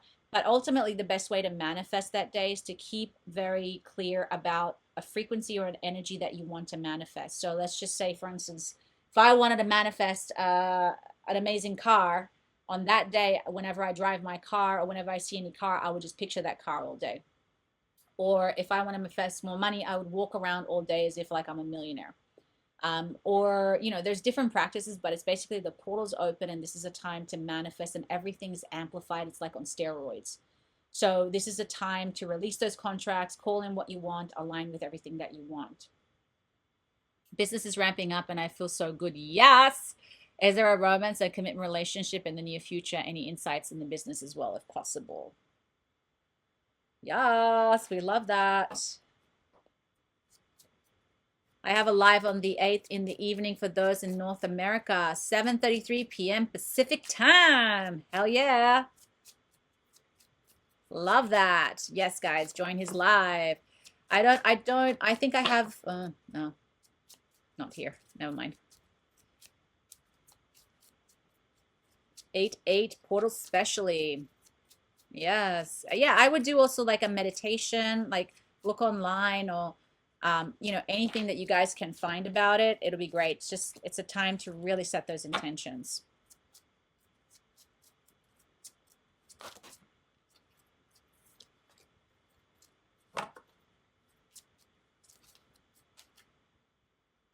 Mm, mm. Okay. Rude. They didn't fall on the floor. Maybe they heard me today. They heard me. I was mad at them because they kept falling on the floor. Ooh, surprise. Okay, so for business, all I got right now is just rewiring the energies within. You're doing amazing work, obviously, and it's working out for you. But I do think it's taking energy away, maybe from possible relationships, because maybe it's taking up so much of your energy and time. Because you did get the vampire card. I don't think it's a bad thing in the sense of like it's just shifting focus and energy. Which, of course, when it comes to business and stuff, it can take up a lot of that time. So for the business success, essentially, I'm just what I'm hearing here, Sandra, is about Chandra is about upgrading energy. So you want to go to the next level, but also not putting too much pressure on yourself, where you can have a level of like ease and flow with it.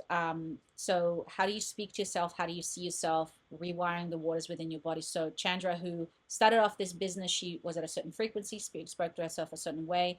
Now, if you want to upgrade or up level, what is the Chandra who's making $100 million a year? How does she think, feel, and act? And how does she talk to herself? How does she see herself? How does she, when you're making that amount of money, hopefully you're more at peace, you're more relaxed, you're more, it's like there, yes, you have a lot more responsibilities and all that sort of stuff.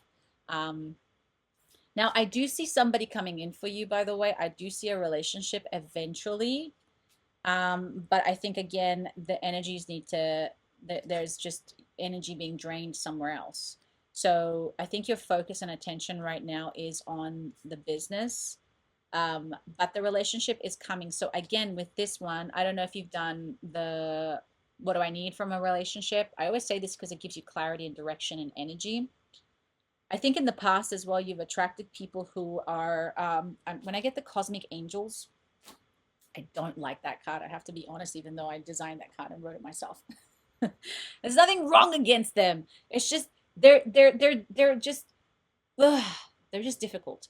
So cosmic angels in general, when you're thinking about relationships, they're just people who don't abide to certain rules or the norm. They kind of think a little bit more like they might be more open to polygamous relationships, or they might be more into they don't want to get married, or they just have different ways of looking at things. Okay, and that doesn't align, I feel like, with what you wanted in the past. So this is why this card comes up. This is like the soulmate card. When we ask for a soulmate is somebody who is in alignment with everything that our boundaries, our needs, our wants. Not everything's going to be perfect, of course. Sometimes they're in complete opposites because they balance us out. So I feel like there has to be maybe some healing or some repairing around, like, not bringing back that old energy that doesn't align with what you want. You want that maybe commitment, or that at least that getting along and nurturing each other, the good stuff. So I feel like, because you got the tree spirits, there is, like, I feel like there is something there that just needs to be cleared out and declaring for yourself. So again, the portal's active right now. This is a great time to, what I did is, like, with my agent recently, when I fired them, I didn't just fire them, I fired every single one that could possibly come in that's like them.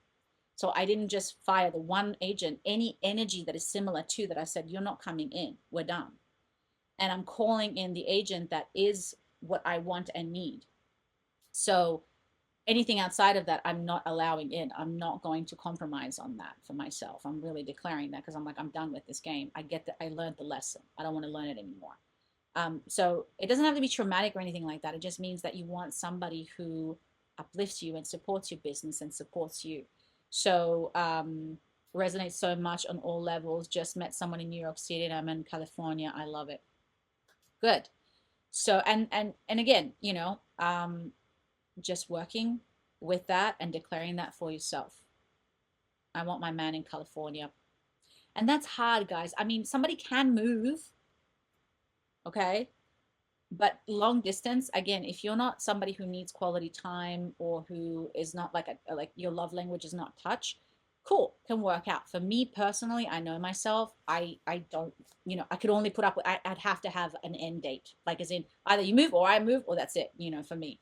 Like, it wouldn't work for me. But again, you got to try, you know, you're going to find out. But I do see something coming in for you, someone coming in for sure.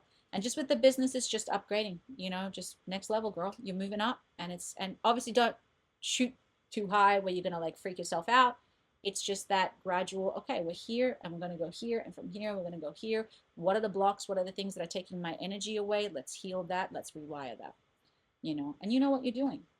Yeah, you're good, man. You got it. You don't need me. Elizabeth, I feel like you're on the right path, so everything's good. Just healing all the old. You got yourself.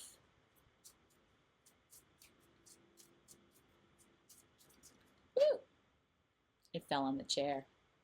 See, guys, yelling at things works out. If you guys don't know, I've been yelling at my cards because they keep falling on the ground. I'm like, stop doing that. And see, I got what I wanted. Thank you, my love.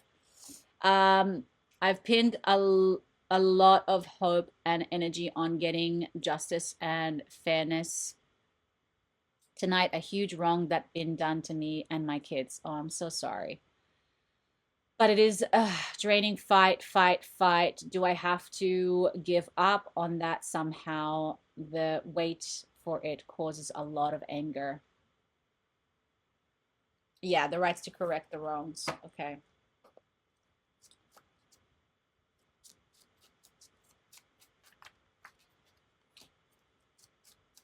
Okay, I love that. You're welcome. Yeah.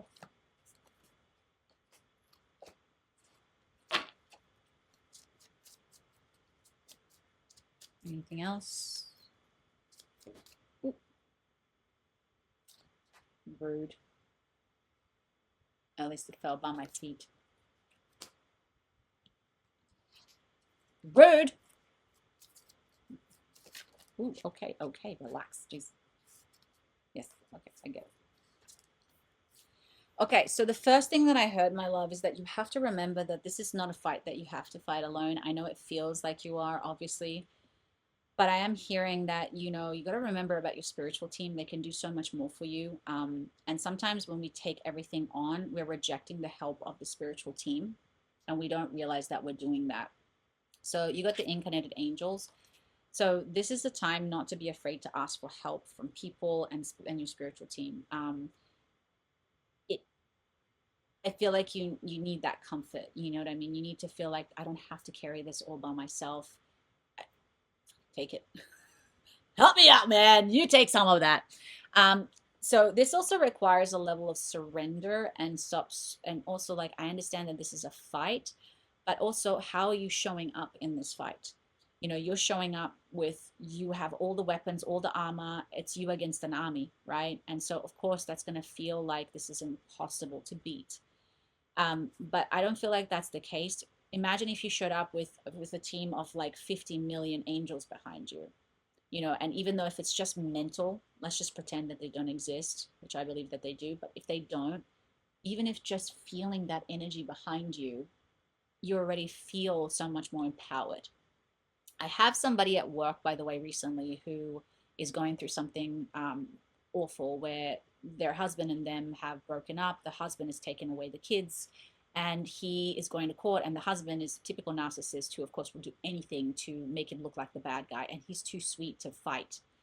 And he asked me, he's like, how can I walk into this feeling like I'm worthy, like I deserve to win this? And I told him, I was like, don't make it about you. As long as you make it about you, that's the problem, because you don't have enough self-worth or self-esteem to think that you are worthy to win. Your husband, being a narcissist, he knows he's going to win. He doesn't have any doubt because he thinks he's worthy. So I was like, you have to make it about something bigger than yourself. It's about doing the right thing. It's about the cause. And when you make it about that, then you understand that you're spiritually supported because you know it's the right thing to do. And suddenly it becomes bigger than you. And it's not this thing that you have to carry on by yourself. Your intuition's on point, by the way, Elizabeth. So you know what you need to do. And I think it's just you're tired because you've been doing it too much on your own. But I think intuitively, I think you know that this is going to be uncomfortable for a while. So sometimes when we accept the fact that it's going to suck and it's going to be awful, but what do you really want deep down? what's the right thing to do. And you can always check out at any point. But I think the real important thing right now for you is to say, I don't have to do this on my own. I have to trust that there's something or someone out there who can help me. So the resentment and the anger, I get that, but that's also causing the slowness. It's like, I got to trust that the right thing's going to happen. It's not my job to punish this person. It's not my job to spend my energy and time and essence on thinking about them. And I know it's easier said than done because there's all this chemical like anger and stuff. But every time you think about them, if you imagine if you showed up happy, imagine if you showed up no matter what this does, I'm happy. No matter what they say, I'm sorry, what was that? Oh, right. Yes, I'm a bitch. Okay. Anyway, darling, could you get me that coffee, please? That's real power. Where it doesn't matter what this person's throwing at you, and that's the work that you need to do. It's not about them. Yes, it is about them, their reflection, blah, blah, blah. But it's about you finding that peace no matter what this person does. And when you find it, it doesn't matter what they throw at you, they have no power over you, man. So this is about healing, okay? Healing, finding balance. This is all about you spending time with yourself. Do not waste your mind, your heart, your purity, your light onto this demon. Think of him like a demon, if you like, sucking your energy, taking your essence. Of course, you're going to show up all frail and like, help me, So if we can just, I'm going to bring all of that energy back to me. How can I love myself? How can I empower myself? I'm a badass bitch and I'm going to like blah, blah, blah, blah, whatever it is, okay? And again, there's 2 against 1. That's even harder, right? So big emotions, big emotions, let them out, feel them, but then pick yourself back up again. Don't dwell in it. Now, I will say one thing. Change is going to happen. Something will change. So I will tell you one thing, Elizabeth. This is one thing that we know for a fact being humans. Change is inevitable.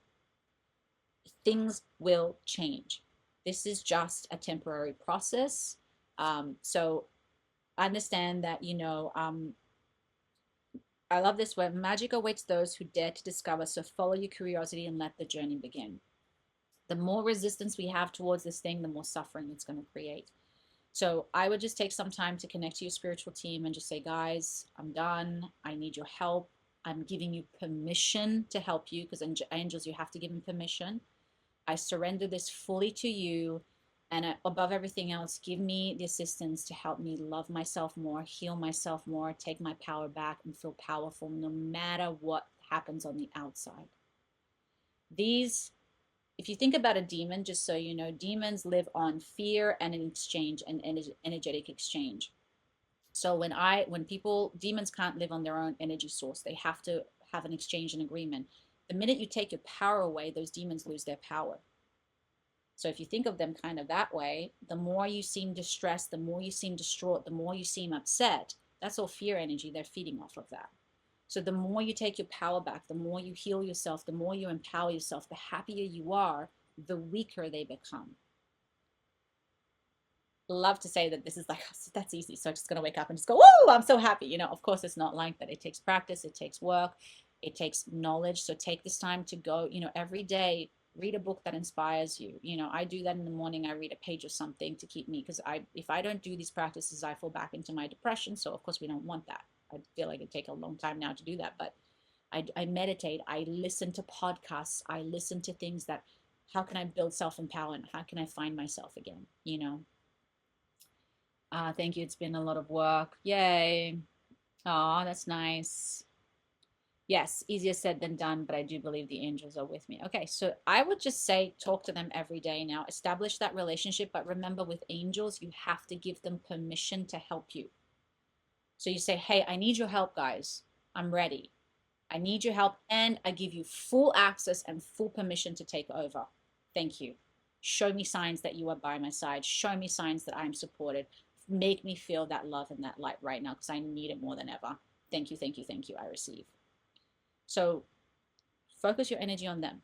Anytime that demon takes your energy, goes, shift to the angel. And if you can do that over and over again, you're going to start feeling better. I promise you, or at least a little bit lighter. Yeah, you're so welcome, Elizabeth. I'm sending you so much love, so much light. I can't imagine what you're going through. I know this is terrible and awful and heavy. And you have to understand as well, like if this is, I'm assuming this is ex-husband or something and the mother, um, there's an energetic tie to this. So doing code cutting, letting them go, setting them free. It's not your job to punish them. You're just doing the right thing. Trust that what goes around comes around. Somebody who's miserable, somebody who's like unhappy, you know, they don't go out of their way, like, sorry, they go out of their way to hurt other people, you know. They're already being tortured within themselves. And so you got to trust that they're already suffering. It's not something that we need to add on to them. My job is to just worry about me and make myself better and elevate my energy so much where I'm looking down and I'm like, oh, that must suck, you know, and not being affected by it. So that's the most powerful state that you can be. I wish it was so, you know, we know that this is also like the right thing, but I also know that it's like, oh, that's nice. And we get moments of it, but to hold that, I know it can be difficult, but that's the thing that we're all going on all together. We're all in the same boat. We're all going on the same journey. And I look at people who are doing it. I'm inspired by people who are holding that light. And you should fight for it, Elizabeth, you know, but also take out the fight. Move into it with surrender, you know. That's another thing. Like if we, sometimes we can make it harder for ourselves because, you know, we think, oh, when is it going to be over? It's like, when am I going to heal? It's like, it's going to be hard. And it's going to suck. So embrace the suck, embrace the hard. And then like, I got a team. I'm just, whatever's going to happen, happen. I'm going to let go of any expectation, but I'm just going to do what's right for me, you know? And then it makes it easier. So you're no longer having that pain. I was like, at least I can look back and know, you know what? I tried. You know what? I did everything in my power and I'm not going to regret that. Because you know, in 20, 30 years' time, if you gave up, I think you're going to regret it. Right? Embrace the suck, Jacqueline 2026. It's true though, right? It's like when I realized that in order to heal, it's going to take work. And I was like, oh, I don't want to work. And I was like, you know what? What if I can just accept the fact that it's not going to be easy, that I'm going to accept the fact that it's going to be difficult, it's going to have its moments. Okay. So now I'm not fighting myself and the suck. I'm just fighting the suck. Because if you're fighting yourself on top of that, that's a whole other layer, you know? Anyway, again, easier said than done, guys. But the truth of the matter is, the good news is that everybody has to go through that, you know? And like I said, today I talked to Shaman Deruk. He is married to the Princess of Denmark. Yes, I spoke to him today. Not to give myself tickets, but I'm totally giving myself tickets. But I manifested that today. And I got a healing from him. And he's somebody that I look at and like, you are doing that. You are one of those people that I see who show up in that light and who is living in that light. And that's why he has the life that he has. And that's why he can help the people that he does. But it takes a tremendous amount of strength and faith and healing and work to get to that. But all we see is this person being kind and loving and happy, you know. But I'm pretty sure when I looked at some of his he's got a documentary on Netflix with his wife. You know, he's getting trolled all the time by people. And he's got all these things, and you see him online, he's like, ah, darling, whatever, you know, it's your thing, oh sweetie, you know, like he's just, I love this man's energy. It's so beautiful, and it's like an energetic shower for me to be around this person, and it's inspiring to me because I'm like, that's where I'm going, and I know what it takes to get to that. But once you get to that, you look back and you go, all of that was worth it. All of it. The days that I didn't sleep, the suck, the trauma, but all of it was worth it. But it takes the work. So just because we see somebody succeeding and being happy and stuff, we don't know what it took for them to get there. We have to remember that. And some people are just naturally born happy and whatever. Good for you. Good for you. All right. So guys, any more questions before we close out? I got to meet my friend in about 20 minutes to go for a walk. So let me know if you guys have any more questions as we close out. I'm not taking any more readings, but a question for anything, feel free to ask. And if not, that's okay. I'm just putting it out there. But I highly recommend you guys check him out. He's Shaman Daruk. I hope I'm saying his name right. I have a weird thing about saying names wrong. I get paranoid about it. Derek, maybe? Let me look him up. Let me make sure. I mean, I spoke to him. I shouldn't. I just, some names for me just don't sink in. Sharman. I think it's Derek. I think it's Derek. Yeah, it's Durek, Shaman Durek. And he is literally married to the, oh, I'm not even following him on Instagram. How dare I? Yeah, he's beautiful. I love him.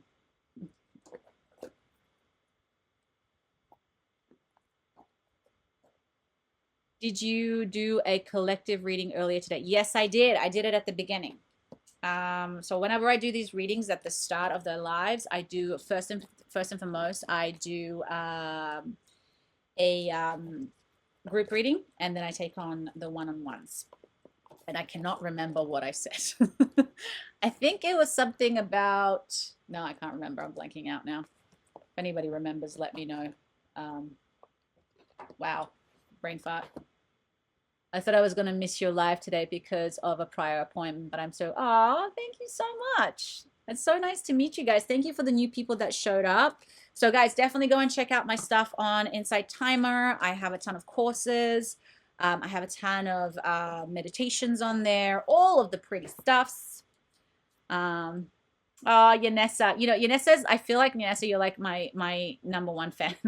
You're in almost all of my lives, and I'm so grateful for you. It's just so sweet to have that. And I just feel like, it just builds a connection with people. And it's just so nice to have such beautiful souls that I'm connected to. I'm so grateful for that.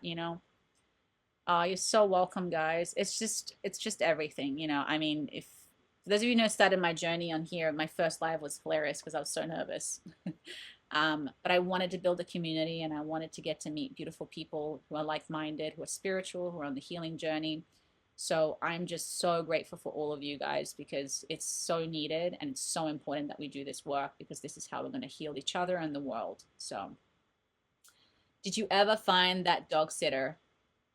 Yes. Oh, you were here last time. Okay, I did. I did find the dog sitter. Thank you for the question. So I found the dog sitter and I found my rat sitter, if there's such a thing as a rat sitter. Thank you. All right, guys.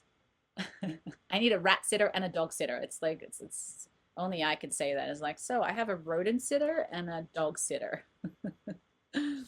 All right, guys. Well, thank you so much, everybody, for being here. I cannot wait to see you on the next live. Make sure to follow so that we can connect and hop on to the next lives. I'm sending you guys so much love, so much light. Love you all. Have a magical day. Bye.